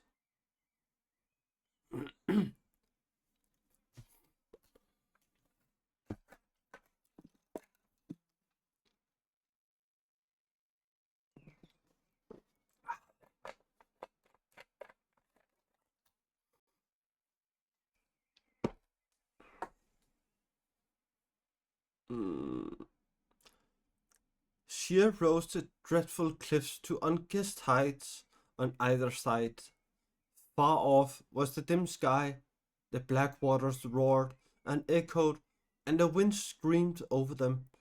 Frodo, crouching over his knees, heard Sam in front, muttering and groaning. What a place! What a horrible place! Just let me get out of this boat, and I will never wet my toes in a puddle again, let alone a river. Fear not, said a strange voice behind him. Frodo turned and saw Strider, and yet not Strider, for the weather-worn ranger was no longer there. In the stern sat Aragorn, son of Arathorn, proud and erect, guiding the boat with skillful strokes. His hood was cast back, and his dark hair was blowing in the wind. A light was in his eyes, a king returning from exile to his own land. Hi V, welcome in.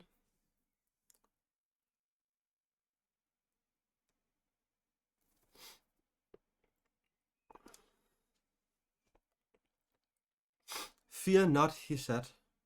Long have I desired to look upon the likenesses of Isildur and Anarion, my sires of old. Under the shadow Elithar, the elfstone son of Earthord, of the house of Valandil Isildur's son, heir of Elendil, has naught to dread.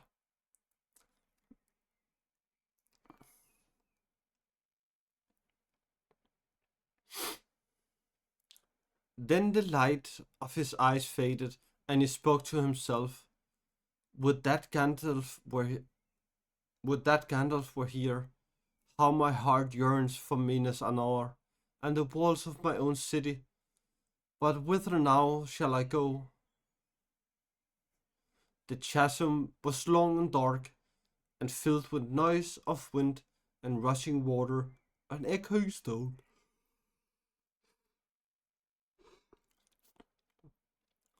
It bent somewhat towards the west, so that at first all the dark ahead, but soon Frodo saw the tall gap of light before him, ever growing. Swiftly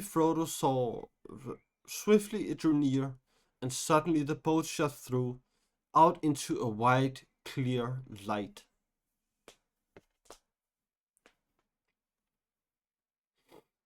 The sun, already long fallen from the noon, was shining in windy sky. Yeah, V is nice. V is very nice. I know. Everyone in here is nice.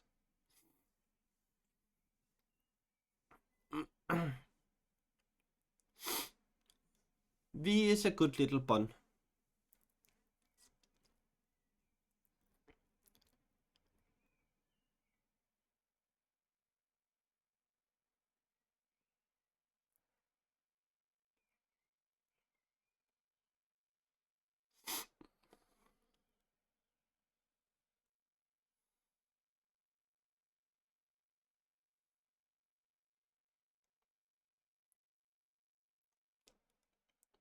Well, the last 2 days I have waken up at 12 p.m.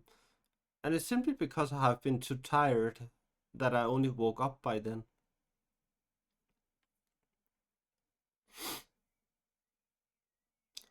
But it might also be because you are going that late to bed.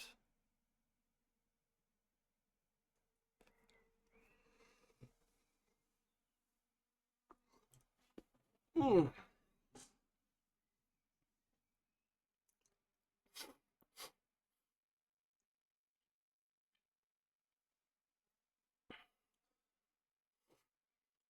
The pent waters spread out into a long oval lake, pale Ninhithol, fenced by steep grey hills whose sides were clad with trees, but their heads were bare, cold gleaming in the sunlight. At the far southern end rose three peaks.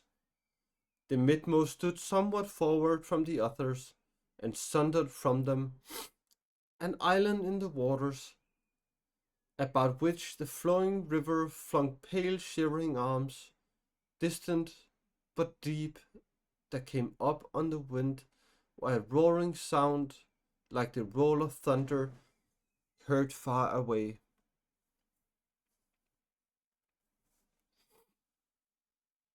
Behold, Tolbrandir, said Aragon, pointing south to the tall peak. Upon the left stands Amon Law, and upon the right is Amon Hen, the hills of hearing and of sight. In the days of the great kings, there were high seats upon them, and watch was kept there. But it is said that no foot of man or beast has ever set upon Tolbrandir. Ere the shade of night falls, we should come to them. I hear the endless voice of Rauros calling. The company rested for now for a while, drifting south on the current that froze through the middle of the lake.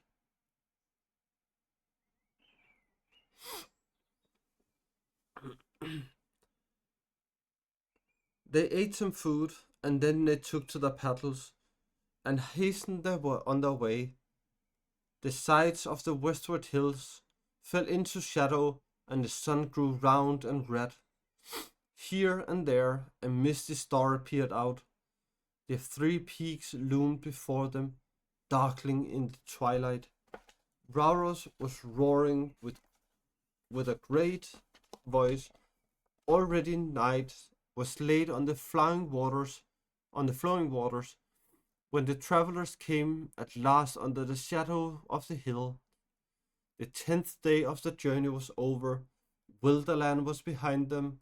They could go no further without choice between the east way or the west. The last stage of the quest was before them.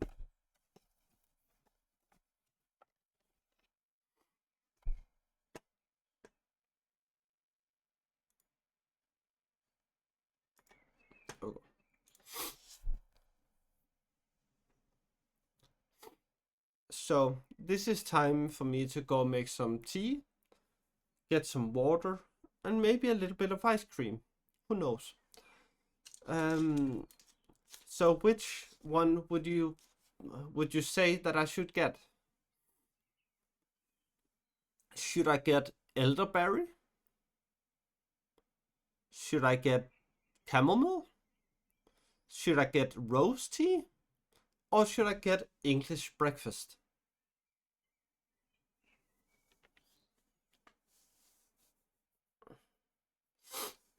So the one I have just had. Okay.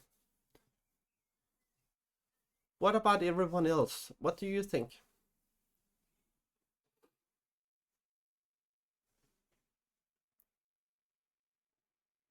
Okay, elderberry.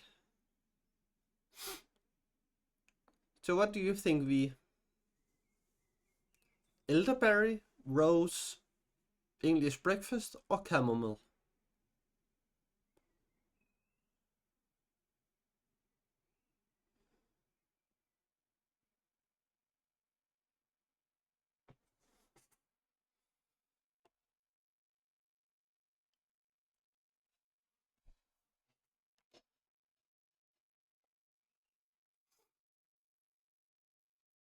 That's fair. Then you would like to go to Japan. They have a lot of green tea, matcha, elderberry. Okay, then it is elderberry, and I will be back in about 5 minutes, or maybe 5 to 10 minutes, from getting my tea and some water and maybe some ice cream. So enjoy your time, maybe take a bathroom break and get yourself something to hydrate on or cool down on if you like that. So see you in a little bit.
Hello, I'm back.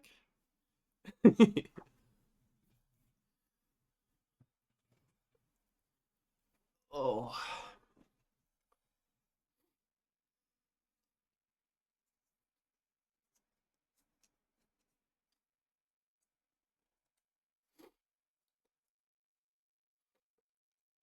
Well, I hope I'm a good distraction.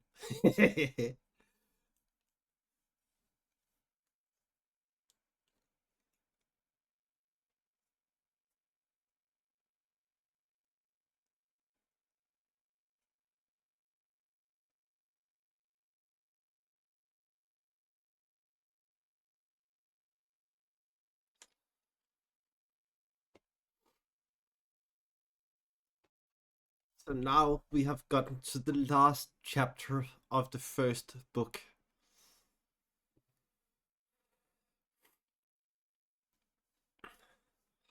Oh yeah, and now I have everyone. I would like to make an early announcement that the 4th of August will be my birthday stream. And we are gonna do just as usual with reading and then just talking a little bit. And then just having a good time, just as usual. And then we will see where it will go. If I read one chapter, if I read two, if it goes to 3 hours, 4 hours, doesn't matter. We will see, and we will hopefully have some fun together, some fun time together. 24. If you mean 24 hours, you are fucking mental. I am not gonna do a 24-hour stream where I read. Do you want me to like be bedridden for like 4 months?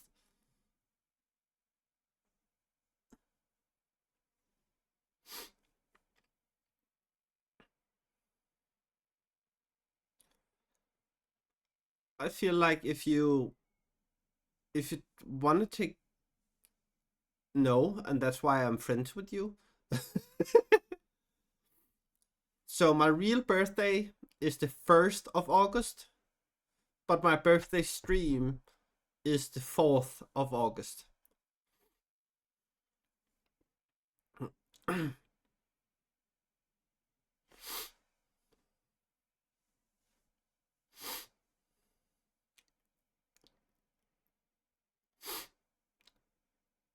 So yeah, I hope to see as many as you as possible, but remember, it's not mandatory to be here. I just love to see people when they pop in, when they can, and have time in their life to do so.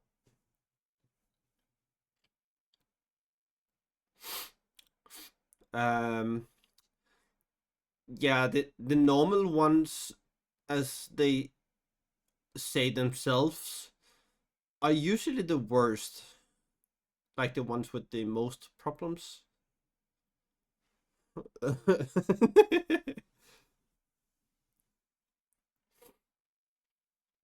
And I have never been normal.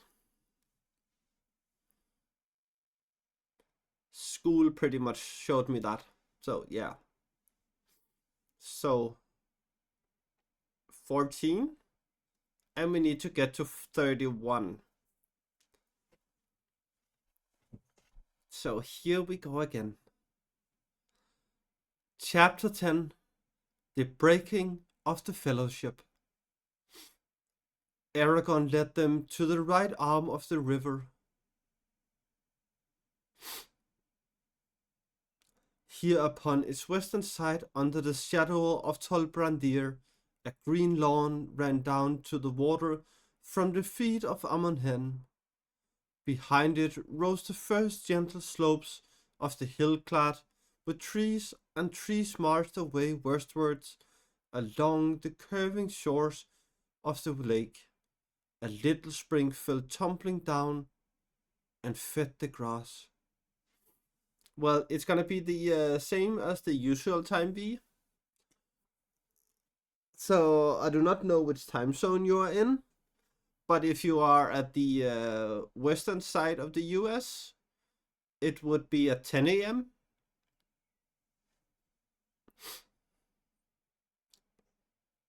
And then of course it would be 2 p.m. if you are at the eastern side of the US. Well, then it's on 12 p.m.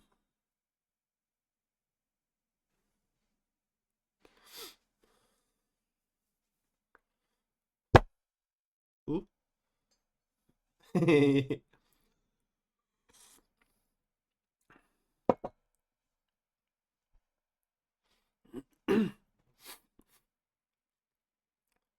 Here we will rest tonight, said Aragon.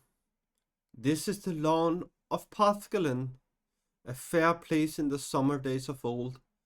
Let us hope that no evil has yet come here. They drew up their boats on the green banks, and beside them they made their camp. They set a watch, but no sight nor sound of their enemies. If Gollum have contrived to follow them, he remained unseen and unheard. Nonetheless, as the night wore on, Aragorn grew uneasy, tossing often in his sleep and waking.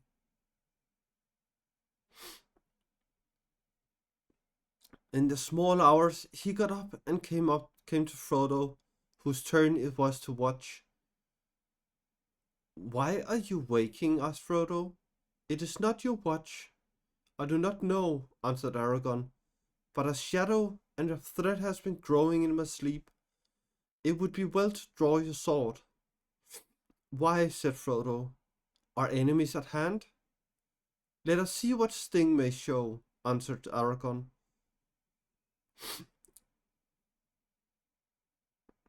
Frodo then drew the elf blade from its sheath. To his dismay, the edges gleamed dimly in the light. Orcs, he said. Not very near, and not too near, it seems. I feared as much, said Aragorn.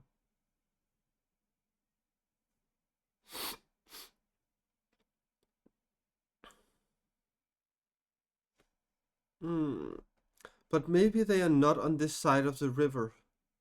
The light of Sting is faint, and it may point to no more than spies of Mordor roaming on the slopes of Amon-Lâ.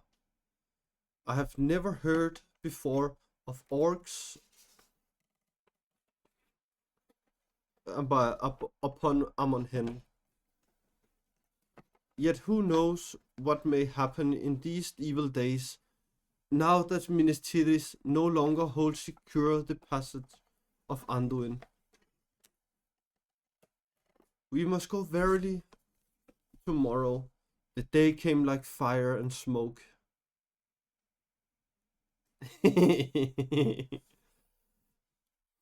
Low in the east there were black bars of cloud like fumes of a great burning. The rising sun lit them from beneath with flames of murky red, but soon it climbed above them into a clear sky. The summit of Tol Brandir was tipped with gold. Frodo looked eastwards and gazed at the tall island. Its sides sprang sheer out of the running water, high up above the tall cliffs, where steep slopes upon the trees climbed, mounting one of an inaccessible rock, crowned by a great spire of stone. Many birds were circling about it, but no sign of other living things could be seen.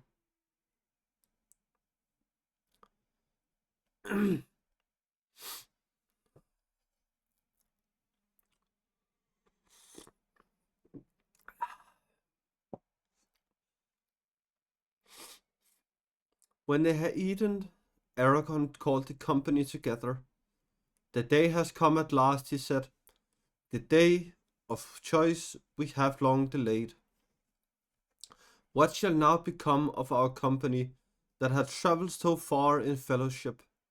Shall we turn west with Boromir and go to the wars of Gondor, or turn east to the fear and shadow, or shall we break our fellowship and go this way and that as each other may choose? Whatever we do must be done soon. We cannot long hold here. The enemy is on the eastern shore, we know, but I fear that the orcs may already be on this side of the water.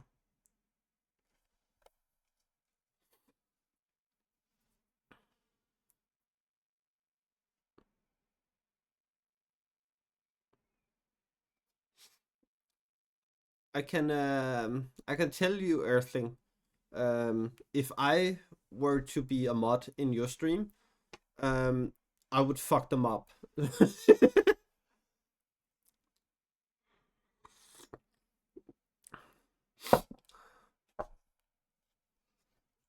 I would be like this bun.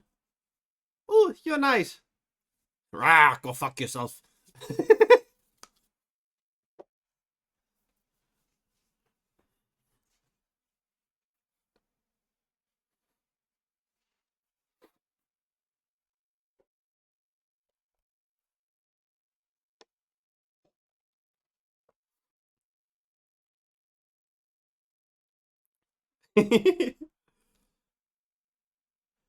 There was a long silence in which no one spoke or moved. Well, Frodo, said Aragorn at last, I fear that the burden is laid upon you. You are the bearer, appointed by the council. Your own way, you alone can choose.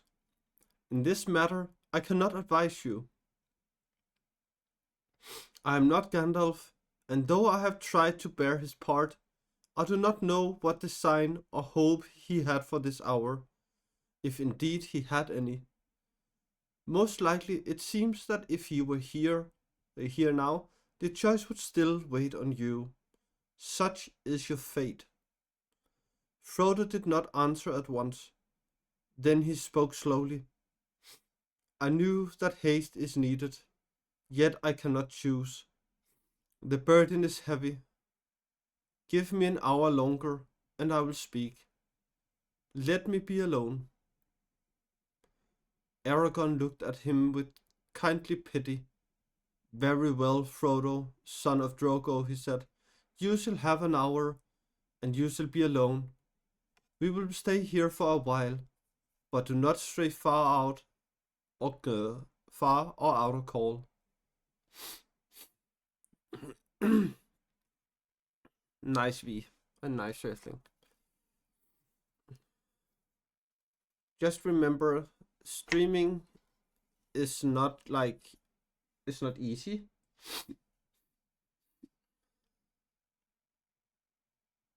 But remember,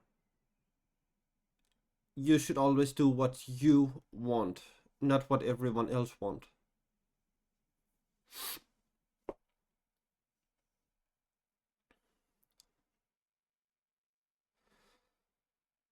Frodo sat for a moment with his head bowed. Sam, who had been watching his master with great concern, shook his head and muttered, Plain as a pikestaff it is, but it's no good. Sam Gamgee putting in his spoke just now.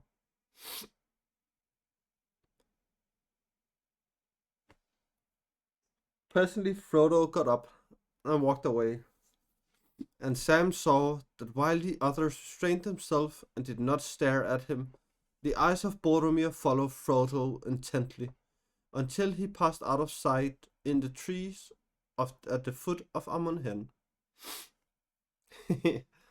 Thank you, V.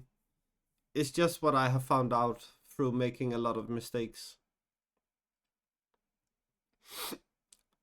Wandering aimlessly at first in the wood, Frodo found that his feet were leading him up towards the slope of the hill.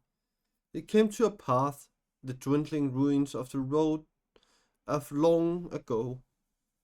In steep places, stairs of stone had been hewn, but now they were cracked and worn, and split by the roots of trees. For some while he climbed, not caring which way he went, until he came to a grassy place. Woven trees grew about it, and in the midst was wide flat stone. The little upland lawn was open upon the east, and was filled now with the early sunlight. Frodo halted and looked out over the river far below him, to Tolbrandir and the birds wheeling in the great gulfs of air between him and the untrodden isle. The voice of Rauros was mighty roaring, mingled with a deep throbbing boom. He sat down upon the stone and cupped his chin in his hands, staring eastwards, but seeing little with his eyes. All that had happened since Bilbo left the Shire was passing through his mind, and he recalled and pondered everything that he could remember of Gandalf's words. Time went on, and still he was no nearer to a choice.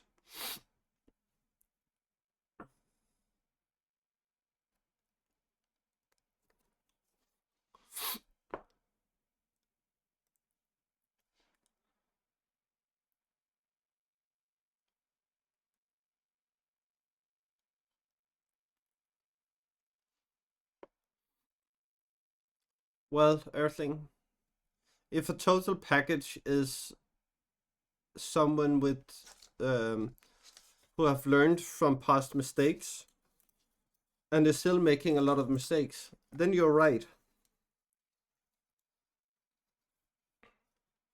Life is all about making mistakes and learning from them.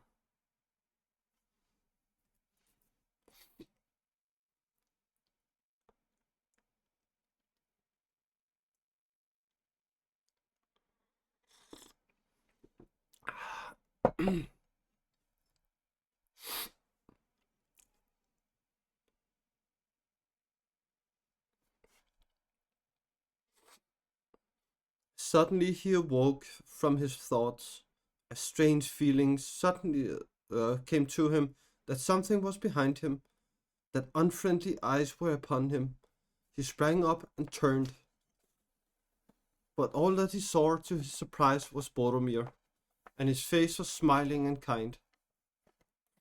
I was afraid for you, Frodo, he said, coming forward. If Aragorn is right and orcs are near, then none of us should wander alone. And you least of all. So much depends on you, and my heart too is heavy. May I stay now and talk for a while, since I have found you? It would comfort me. Where there are so many, all speech becomes a debate without end. But two together may perhaps find wisdom. You are kind, answered Frodo, but I do not think that any speech would help me. For I know what I should do, but I am afraid of doing it, Boromir. Afraid. Boromir stood silent. Rauros roared endlessly on. The wind murmured in the branches of the trees. Frodo shivered. Suddenly Boromir came and sat beside him. Are you sure that you do not suffer needlessly? He said. I wish to help you. You need counsel in your hard choice. Will you take mine? I think I know already what counsel you would give, Boromir said Frodo. And it would seem like wisdom, but a warning of my heart. Warning? Warning against what? Said Boromir sharply. Against delay. Against the way that seems easier. Against refusal of the burden that is laid on me. Against, well, if it must be said, against trust in the strength and truth of men. Yet that strength has long protected you far away in your little country, though you knew it not. I do not doubt the valor of your people, but the world is changing. The walls of Minas Tirith may be strong, but they are not strong enough. If they fail, what then? We shall fall in battle valiantly, yet there is still hope that they will not fail. No hope while the rings last, said Frodo. Ah, the ring, said Boromir, his eyes lightening. The ring. Is it not a strange fate that we would suffer so much fear and doubt for so small a thing. So small a thing. And I've seen it only for an instant in the house of Elrond. Could I not have a sight of it again? Frodo looked up. His heart went suddenly cold. He caught a strange gleam in Boromir's eyes, yet his face was still kind and friendly. It is best that I should lie at that. It is best that it should lie hidden, he answered. As you wish. I cannot, said Boromir. Yet may I not even speak of it. For you seem ever to think only of its power in the hands of the enemy, of its evil uses, not for its good. The world is changing, you say. Minas Tirith will fall if the ring lasts. But why? Certainly if the ring were with the enemy. But why if it were with us? Were you not at the council, answered Frodo? Because we cannot use it. And what is done with it turns to evil. Boromir got up, walked about impatiently. So you go on, he cried. Gandalf, Elrond, all these folk have taught you to say so. For themselves, they may be right. These elves and half-elves and wizards, they would come to grief perhaps, yet often I doubt if they are wise and not merely timid.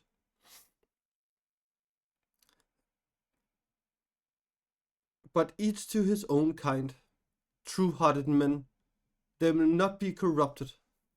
We of Minas Tirith have been stouted through long years of trial. We do not desire the power of wizard lords, only strength to defend ourselves. Strength is just coarse.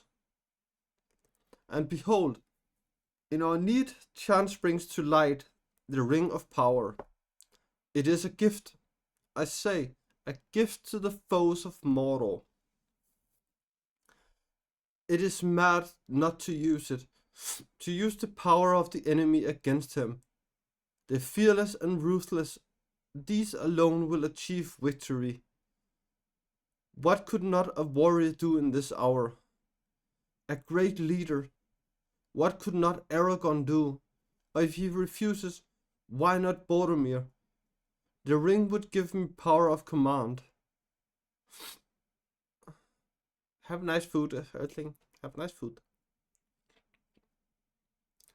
How I would drive the hosts of Mordor, and all men would flock to my banner. Boromir strode up and down, speaking ever more loudly.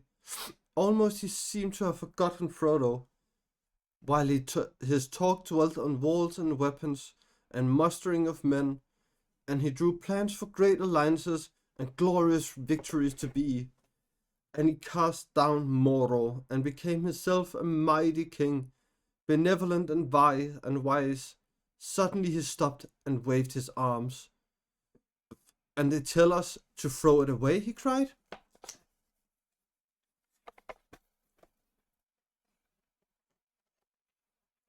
I do not say destroy it. That might be well. If reason could show any hope of doing so, it does not. The only plan that is proposed to us is that a halfling should walk blindly into Mordor and offer the enemy every chance of recapturing it for himself. Folly. Surely you see it, my friend, he said, turning now suddenly to Frodo again. You say that you are afraid. If it is so, the boldest should pardon you. But is it not really your good sense that revolts? No, I'm afraid, said Frodo. Simply afraid. But I'm glad to have heard you speak so fully. My mind is clearer now. Then you will come to Minas Tirith? Cried Boromir. His eyes were shining and his face eager. You misunderstand me, said Frodo. But you will come, at least for a while. Boromir persisted. My city is not far now, and it is little further from here to Mordor than from here. We have been long in the wilderness, and you need news of what the enemy is doing before you make a move. Come with me, Frodo, he said. You need rest before you venture, if go you must. He laid his hand on the hobbit's shoulder in friendly fashion, but Frodo felt the hand trembling with suppressed excitement.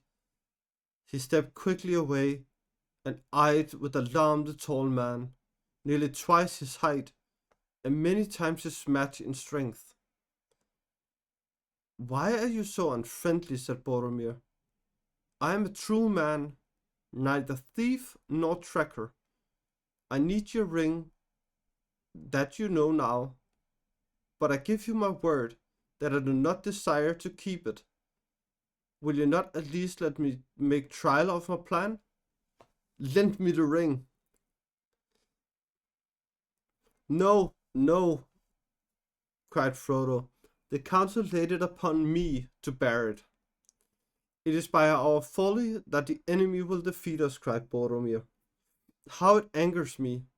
Fool, obstinate fool, running wilfully to death and ruining our cause.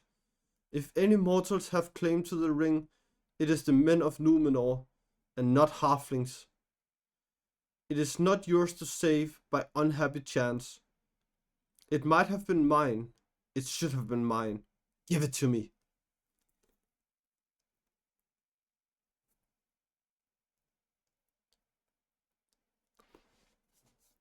Frodo did not answer, but moved away till the great flat stone stood between them. Come, come, my friend, said Boromir in a softer voice. Why not get rid of it? Why not be free of your doubt and fear? You can lay the blame on me if you will. You can say that I was too strong and took it by force.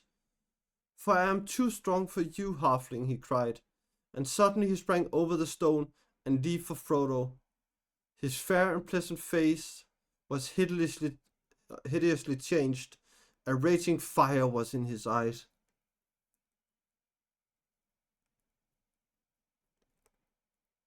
Yeah, exactly.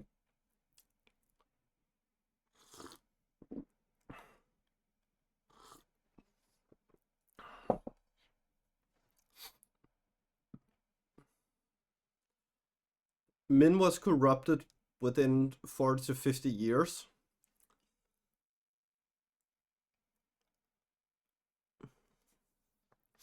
And even Gollum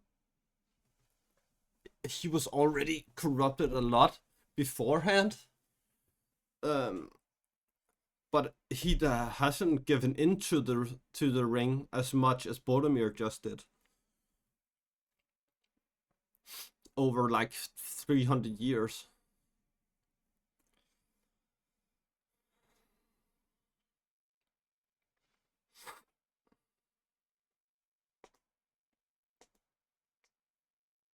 Ugh. Frodo dusted aside and again put the stone between them. There was only one thing he could do. Trembling, he pulled out the ring upon his chain and quickly slipped it on his finger, even as Boromir sprang at him again. The man gasped, stared for a moment amazed, and then ran wildly about, seeking here and there among the rocks and trees. Miserable trickster, he shouted. Let me get my hands on you. Now I see your mind. You will take the ring to Sauron and sell us all. Curse you and all halflings to death and darkness. Then catching his foot on a stone, he fell sprawling and landed upon his face. For a while he was still as if his own curse had struck him down. Then suddenly he wept. He rose and passed his hand over his eyes, dashing away the tears. What have I said? He cried. What have I done? Frodo, Frodo, he called. Come back. A madness took me, but it has passed. Come back.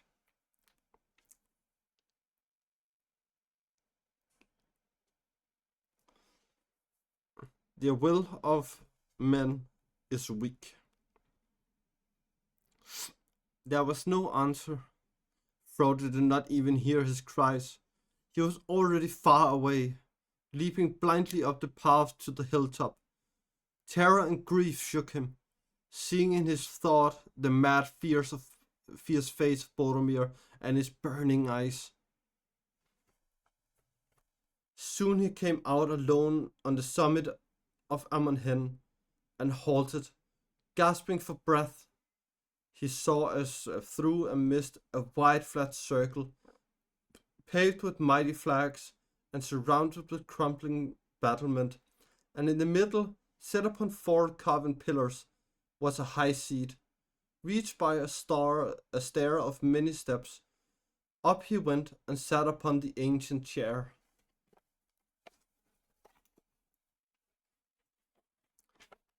Feeling like a lost child that had clambered upon the throne of mountain kings.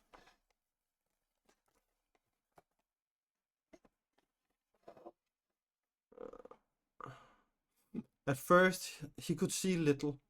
He seemed to be in a world of mist in which there were only shadows. The ring was upon him. Then here and there the mist gave way, and he saw many visions, small and clear, as if they were under his eyes, upon a table, and yet remote. There was no sound, only bright living images. The world seemed to have shrunk and fallen silent. He was sitting upon the seat of seeing, on Amon Hen, the hill of the eye of the men of Númenor. Eastward he looked into wide uncharted lands, nameless plains, and forest explored. Northward he looked, and the great river lay like a ribbon beneath him, and the misty mountains stood small and hard as broken teeth. Westward he looked, and saw the broad pastures of Rohan and Othen, the pinnacle of Isengard, like a black spike. Southward he looked, and below his very feet the great river curled like a toppling wave, and plunged over the falls of Rauros into a foaming pit. A glimmering rainbow played upon the fume, and Aether Anduin he saw, the mighty delta of the river, and myriads of seabirds whirling like white dust in the sun, and beneath them a green and silver sea rippling in endless lines. But everywhere he looked, he saw the signs of war. The misty mountains were crawling like anthills. Orcs were issuing out of thousands of holes. Under the boughs of Mirkwood there was deadly strife of elves and men and fell beasts. The land of the Beonings was aflame. The clouds was over Moria. Smoke rose from the borders of Lorien. Horsemen were galloping on the grass of Rohan. Wolves poured from Isengard. From the havens of Harad ships of war put out to sea. And out of the east men were moving endlessly, swordsmen, spearmen, bowmen upon horses, chariots of chieftains and laden wains. All the power of the Dark Lord was in motion. The turning south again he beheld Minas Tirith, far away it seemed, and beautiful, white-walled, many-towered, proud and fair upon its mountain seat. Its battlements glittered with steel, and its turrets were bright with many banners. Hope leaped in his heart, but against Minas Tirith was set another fortress, greater and more strong, Thyder. Eastward, unwilling his eyes was drawn. It passed the ruined bridges of Osgiliath, the grinning gates of Minas Morgul, and the haunted mountains, and it looked upon Gorgoroth, the valley of terror in the land of Mordor. Darkness lay there under the sun. Fire glowed amid the smoke. Mount Doom was burning, and a great reek rising. Then at last his gaze was held, wall upon wall, battlement upon battlement, black, immeasurably strong mountain of iron, gate of steel, tower of adamant, he saw it. Barad-dûr, fortress of Sauron. All hope left, all hope left him, and suddenly he felt the eye. There was an eye in the dark tower that did not sleep. He knew that it had become aware of his gaze. A fierce, eager will was there. It leaped towards him, almost like a finger he felt it, searching for him. Very soon it will nail him down. No, just exactly where he was. Amandor it touched. It glanced upon Tolbrandir. He himself, he threw himself from the seat, crouching, covering his head with the grey hood. He heard himself crying out, "Never, never!" Or was it, "Verily I come to you"? He could not tell.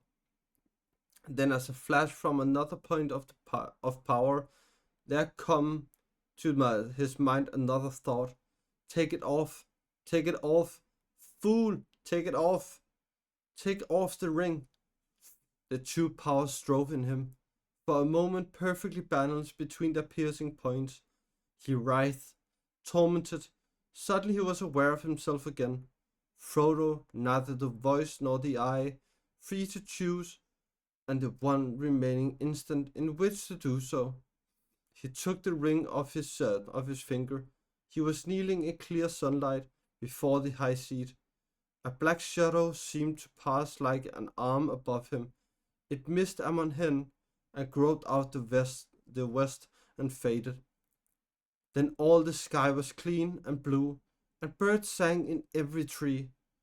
Frodo rose to his feet, and great weariness was on him, but his will was firm and his heart lighter.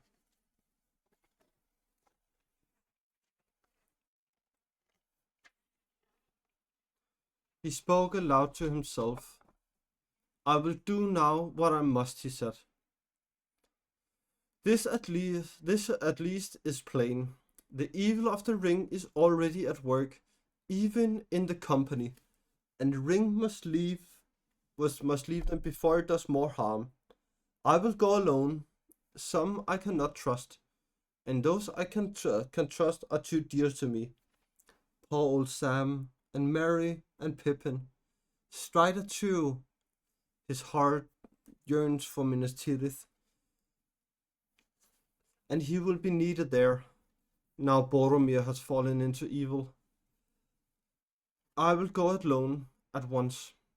He went quickly down the path and came back to the lawn where Boromir had found him. Then he halted, listening.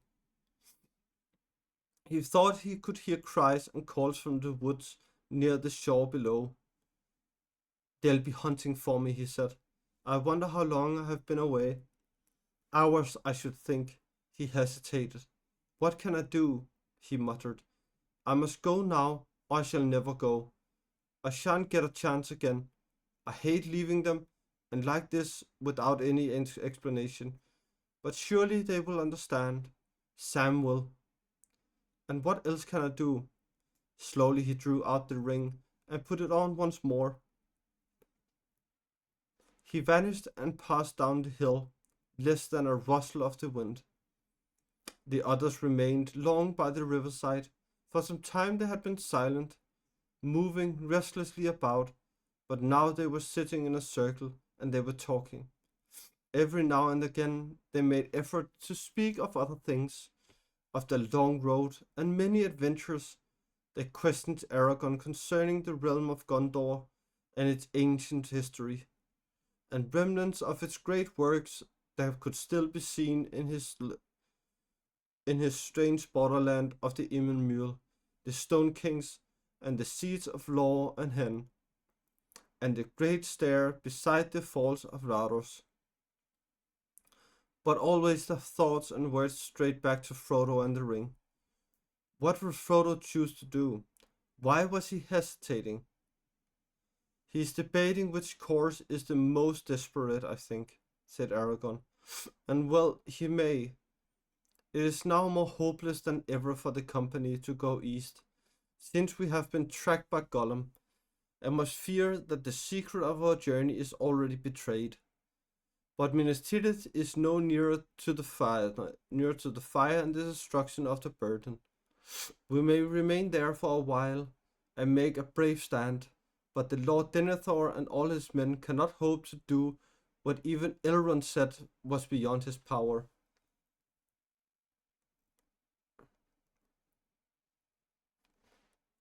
Either to keep the burden secret, or to hold off the full might of the enemy when he comes to take it. Which way would any of us choose in Frodo's place? I do not know. Now indeed we miss Gandalf most. Grievous is our loss, said Legolas. Yet we must needs make up our mind without his aid. Why cannot we decide and so help Frodo? Let us call him back and then vote. I should vote for Minas Tirith, and so should I, said Gimli. We of course were only sent to help the bearer along the road, to go no further than we wished, and none of us is under any oath or command to seek Mount Doom. Hard was my parting from Lothlorien, yet I have come so far, and I say this, now we have reached the last choice. It is clear to me that I cannot leave Frodo. I would choose Minas Tirith, but if he does not, then I follow him. And I too will go with him, said Legolas. It would not be faithless now to say farewell. It would indeed be a betrayal if we all left him, said Aragorn. But if he goes east, then all need not to go with him. Nor do I think that all should. That venture is desperate, as much so for 8 as for 3 or 2, or 1 alone. If you let me choose, then I should appoint 3 companions. Sam, who could not bear it otherwise, and Gimli and myself. Boromir will return to his own city, where his father and his people need him, and with him the others should go, or at least Meriadoc and Peregrine, if Legolas is not willing to leave us. That won't do at all, cried Merry. We can't leave Frodo. Pippin and I always intended to go wherever he went, and we still do. But we do not realize what that would mean.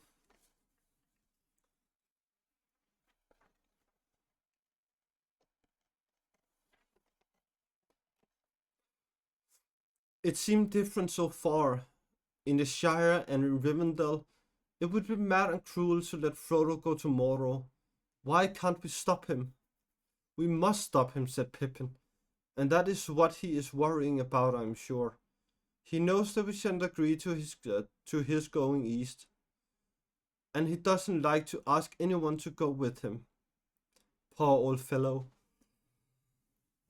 Imagine it, going off to Mordor alone. Pippin shuddered.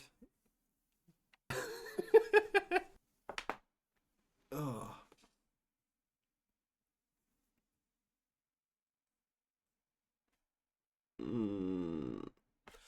But the dear, silly old hobbit, he ought to know that he hasn't got to ask. He ought to know that if we can't stop him, we shan't leave him.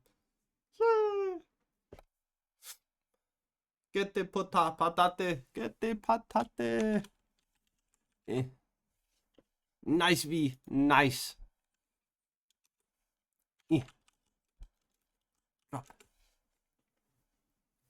Ooh, I dropped one too. There we go. Can I do it? Can I do it? Can I do it? No, I couldn't do it. So close, but so far.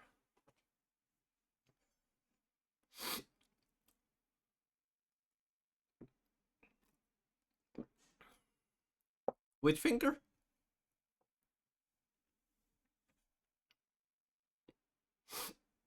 I'm confused.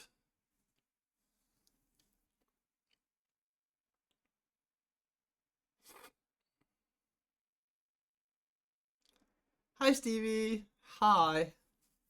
I hope you have enjoyed all of the night until now. Group parachute. Everyone go in.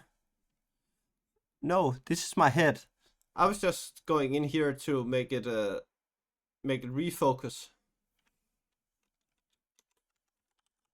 Eh.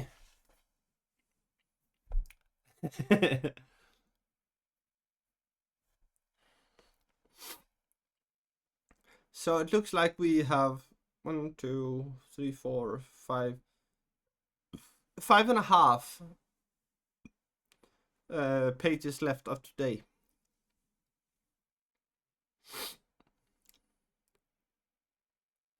Yes, we get in, get in. Let's drop everyone. Come on, let's do it. Woohoo! Come on, Stevie, come on. We jump together, everyone. Nice. Patate, patate, patate, patate. Damn. Everyone being so aggressive today.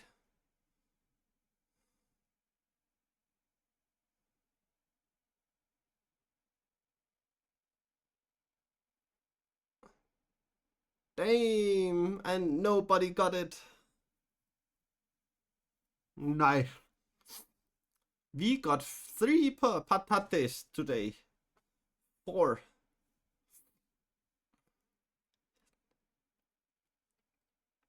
Well, we gave you ice cream earlier, so I think it's okay for me to hug you.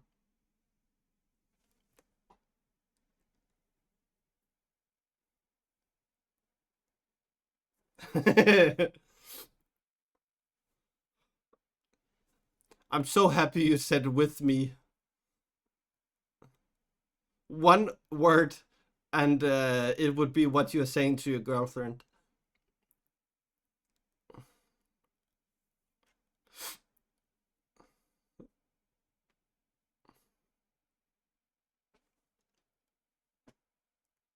Hey, we do not use scissors against others here, Earthling. We does not use scissors against others.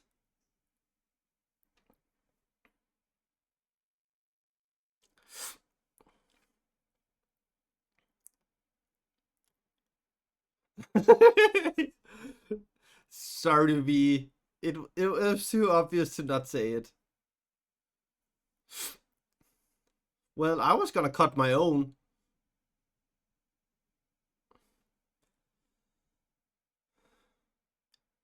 Begging your pardon, said Sam. I don't think you understand my master at all. He isn't hesitating about which way to go. Of course not. What's the good of Minas Tirith anyway? To him, I mean, begging your pardon, Master Boromir, he added, and turned. It was then that they discovered that Boromir, who at first had been sitting silent on the outside of the circle, was no longer there.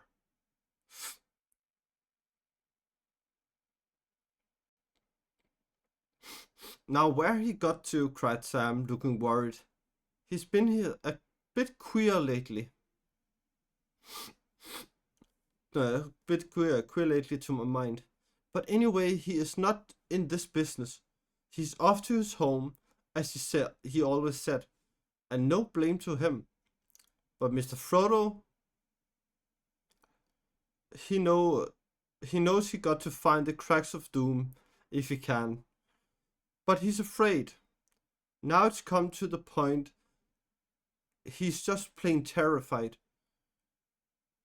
That's what his trouble is. Of course he had a bit of schooling, so to speak. We all have since we left home. Oh, annoying here.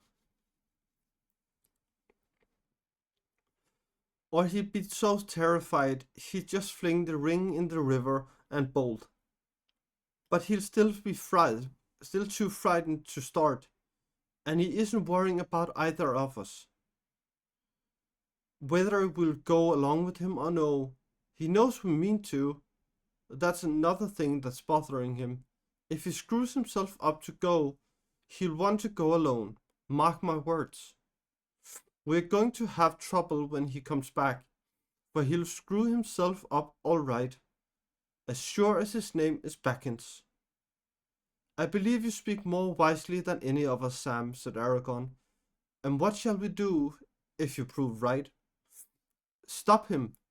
Don't let him go, cried Pippin. I wonder, said Aragorn. He is the bearer, and the fate of the burden is on him. Ah. Hey! I do not think that it is our part to drive him one way or the other, nor do I think that we should succeed if we tried. There are other powers at work far stronger.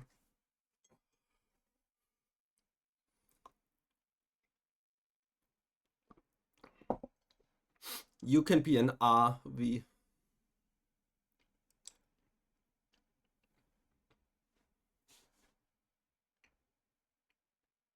I like that emote.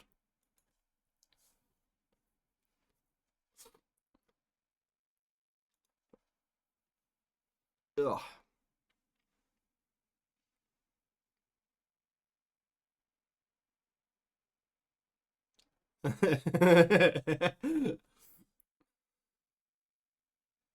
Then you have to make it a lot longer.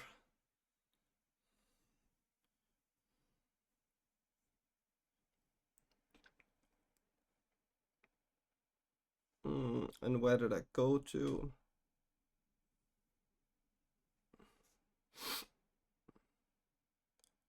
Well, I wish Frodo would screw himself up and come back and let us get it over, said Pippin. This waiting is horrible. Surely the timing is up. Yes, said Aragorn. The hour is long past. The morning is wearing away.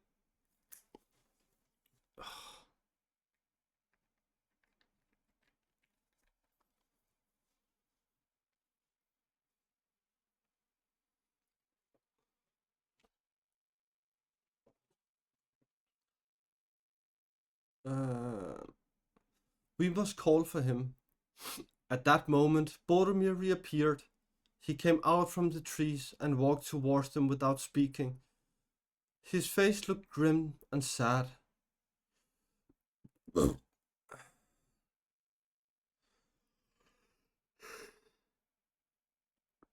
He had paused as if counting those that were present, and then sat down aloof, with his eyes on the ground. Where have you been, Boromir? Asked Aragorn. Have you seen Frodo? Boromir hesitated for a second. Yes and no, he answered slowly. Yes, I found him some way up the hill, and I spoke to him. I urged him to come to Minas Tirith, and not to go east. I grew angry and he left. EW.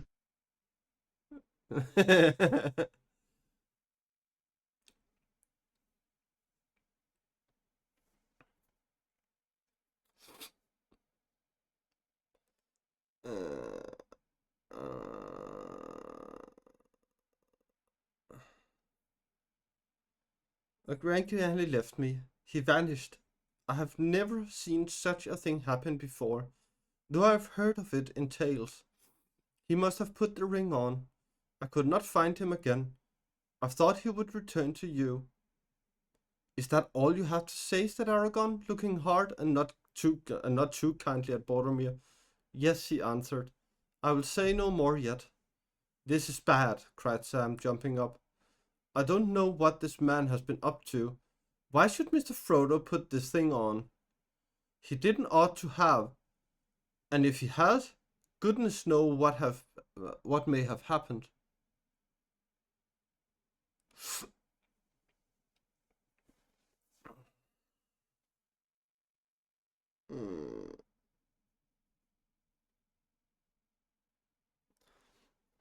But he wouldn't keep it on, said Mary. Not when he had escaped the unwelcome visitor like Bilbo used to. But where did he go? Where is he? Cried Pippin. He's been away ages now. How long is it since you saw Frodo last?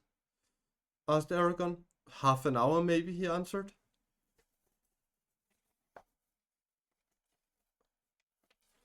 Or it might be an hour.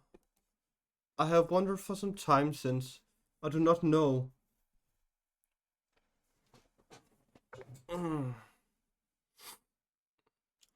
I do not know. He put his head in his hands and sat bowed with grief.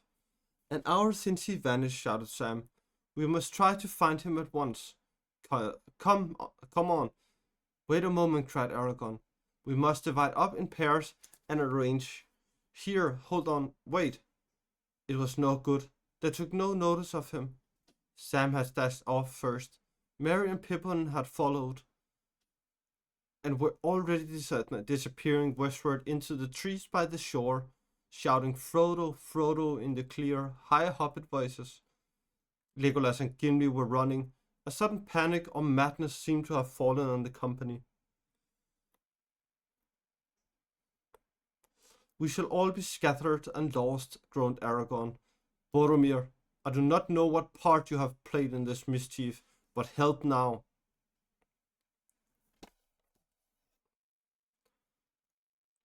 Go after those two young hobbits, and guard them at least.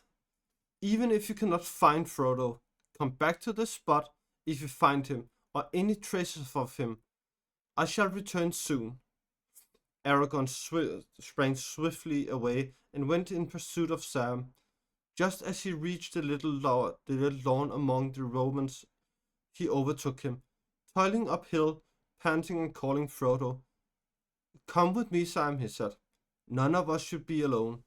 There is mischief about, I feel it. I am going to the top, to the seat of Amon Hen, to see what may be seen. And look, it is as my heart guessed, Frodo went this way. Follow me and keep your eyes open. He sped up the path. Sam did his best, but he could not keep up with Strider the ranger, and soon fell behind.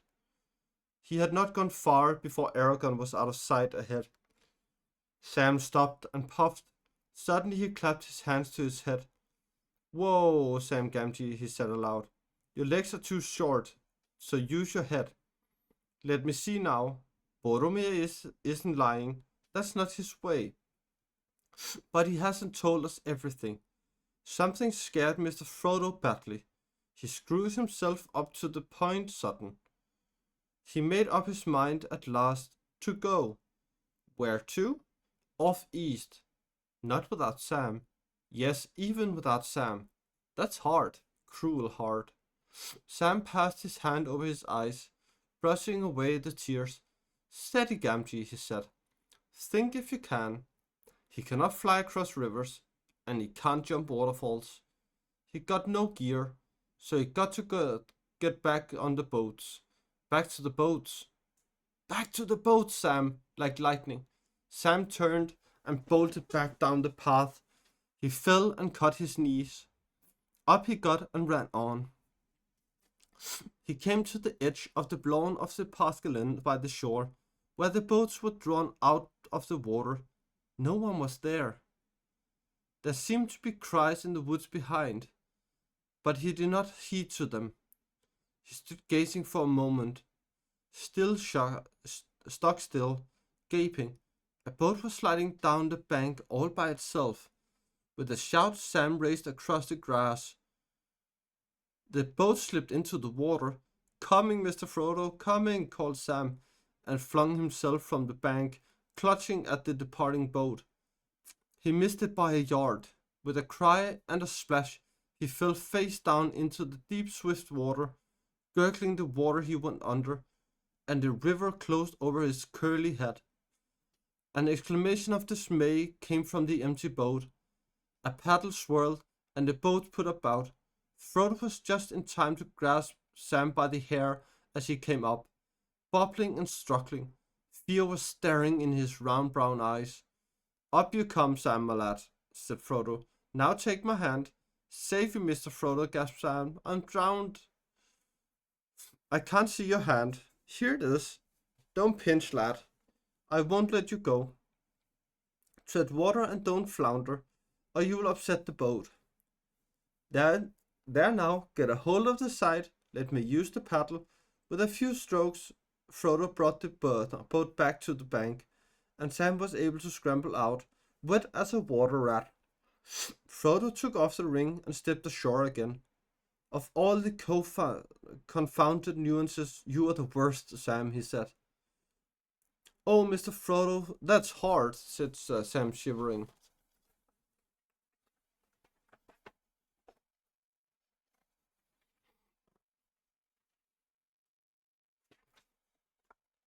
That's hard, trying to go without me and all? If I hadn't guessed right, where would you have been now? Safely on my way. Safely, said Sam. All alone and without me to help you? I could have been born it. It would have been the death of me. It would have been a death of you to come with me, Sam, said Frodo, and I could not have borne that. Not as certain as being left behind, said Sam, but I'm going to Mordor. I know that well enough, Mr. Frodo. Of course you are, and I'm coming with you. Now, Sam, said Frodo, don't hinder me. The others will be coming back any minute. If they catch me here, I shall have to argue and explain, and I shall never have the heart or chance to get off. But I must go at once. It's the only way. Of course it is, answered Sam, but not alone. I'm coming too, and neither of us is going. I'll knock holes in all the boats first. Frodo actually laughed. A sudden warmth and gladness touched his heart. Leave one, he said. We'll need it. But you can't come like this without your gear or food or anything. Just hold on a moment. I'll get my stuff, cried Sam eagerly. It's all ready. I thought we should be off today. He rushed to the camping place, fished out his pack from the pile where Frodo had laid it, when he emptied the boat of his companion's goods, grabbed a spare blanket and some extra packages of food, and ran back. So all my plan is spoiled, said Frodo. It is no good trying to escape you. But I'm glad, Sam. I cannot tell you how glad. Come along.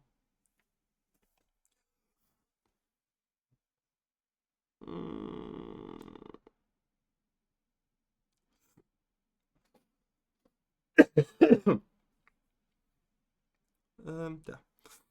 It is plain that we were meant to go together. We will go, and may the others find a safe road. Strider will look after them. I don't suppose we should see them again. Yet we may, Mr. Frodo, we may, said Sam. So Frodo and Sam set off on the last stage of the quest together. Frodo paddled away from the shore, and the river bore them swiftly away, down the western arm, and past the frowning cliffs of Tol Brandir. The roar of the great falls drew nearer. Even with such help as Sam could give, it was hard work to pass across the current at the southward end of the island, and drive the boat eastward towards the far shore. At length they came to the land again upon the southern slopes of Amon Law. There they found a shelving shore, and they drew the boat out, high above the water, and hid it well as they could behind a great boulder. Then, shouldering their burdens, they set off, seeking a path that would bring them over the grey hills of Imminmule and down into the land of shadow.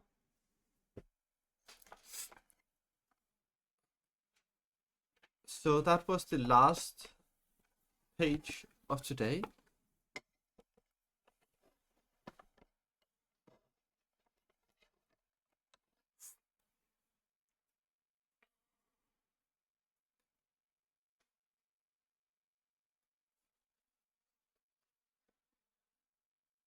Okay, let's see where we are now.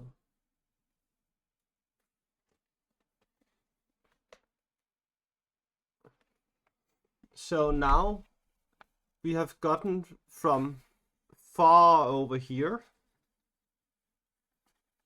to here. This is where we are now at the history.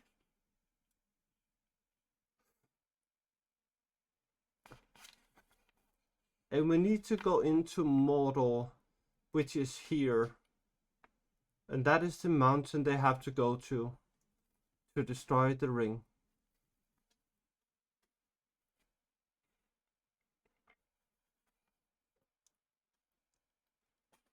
No, we can't.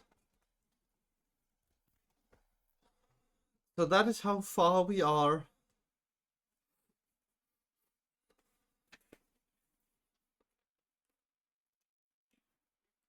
And that was the last of the book for today.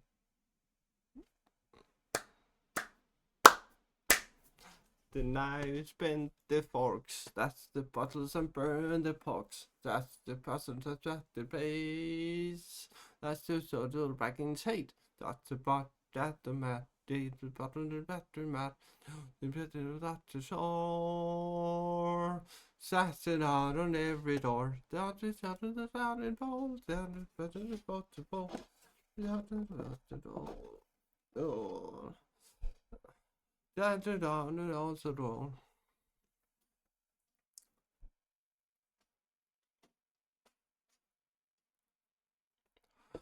was Bilbo Baggins' hate.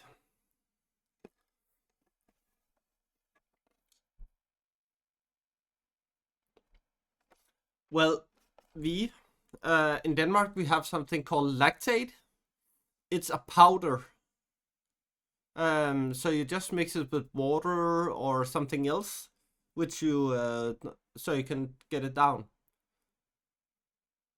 Maybe that will help you instead of pills. That's what magic is using.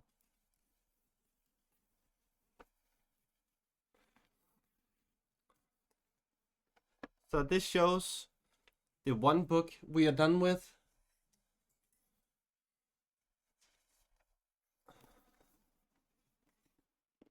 And the next book we are gonna start on.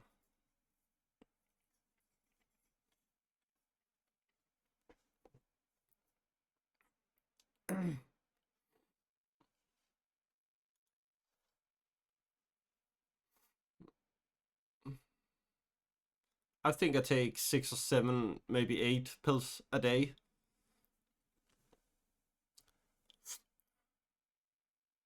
So from now on, it will be the 2 towers we're going with, and this amazing bookmark made by May Creatures, which has made all the bookmarks for me for the full series of The Lord of the Rings. So when that is said, we need to find someone to rate. So who can we rate today? Here.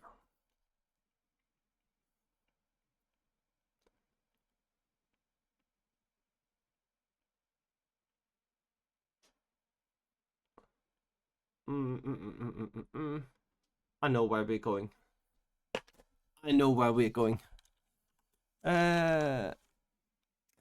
Rate. Yes.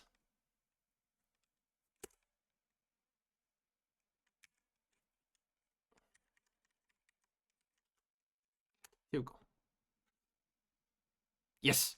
So I would appreciate you all very much if you would go to me and say hi to Cup of Bun Bun, which is an amazing person in my opinion, and another Bun Bun in the Bun Bun community. So grab your rate message and tag along and say hi to the Bun Bun that we like.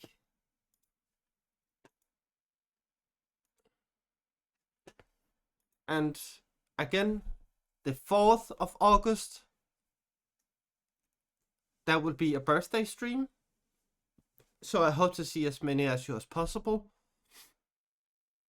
And from now on, have a nice new week, and I will see you all next Sunday. Bye bye.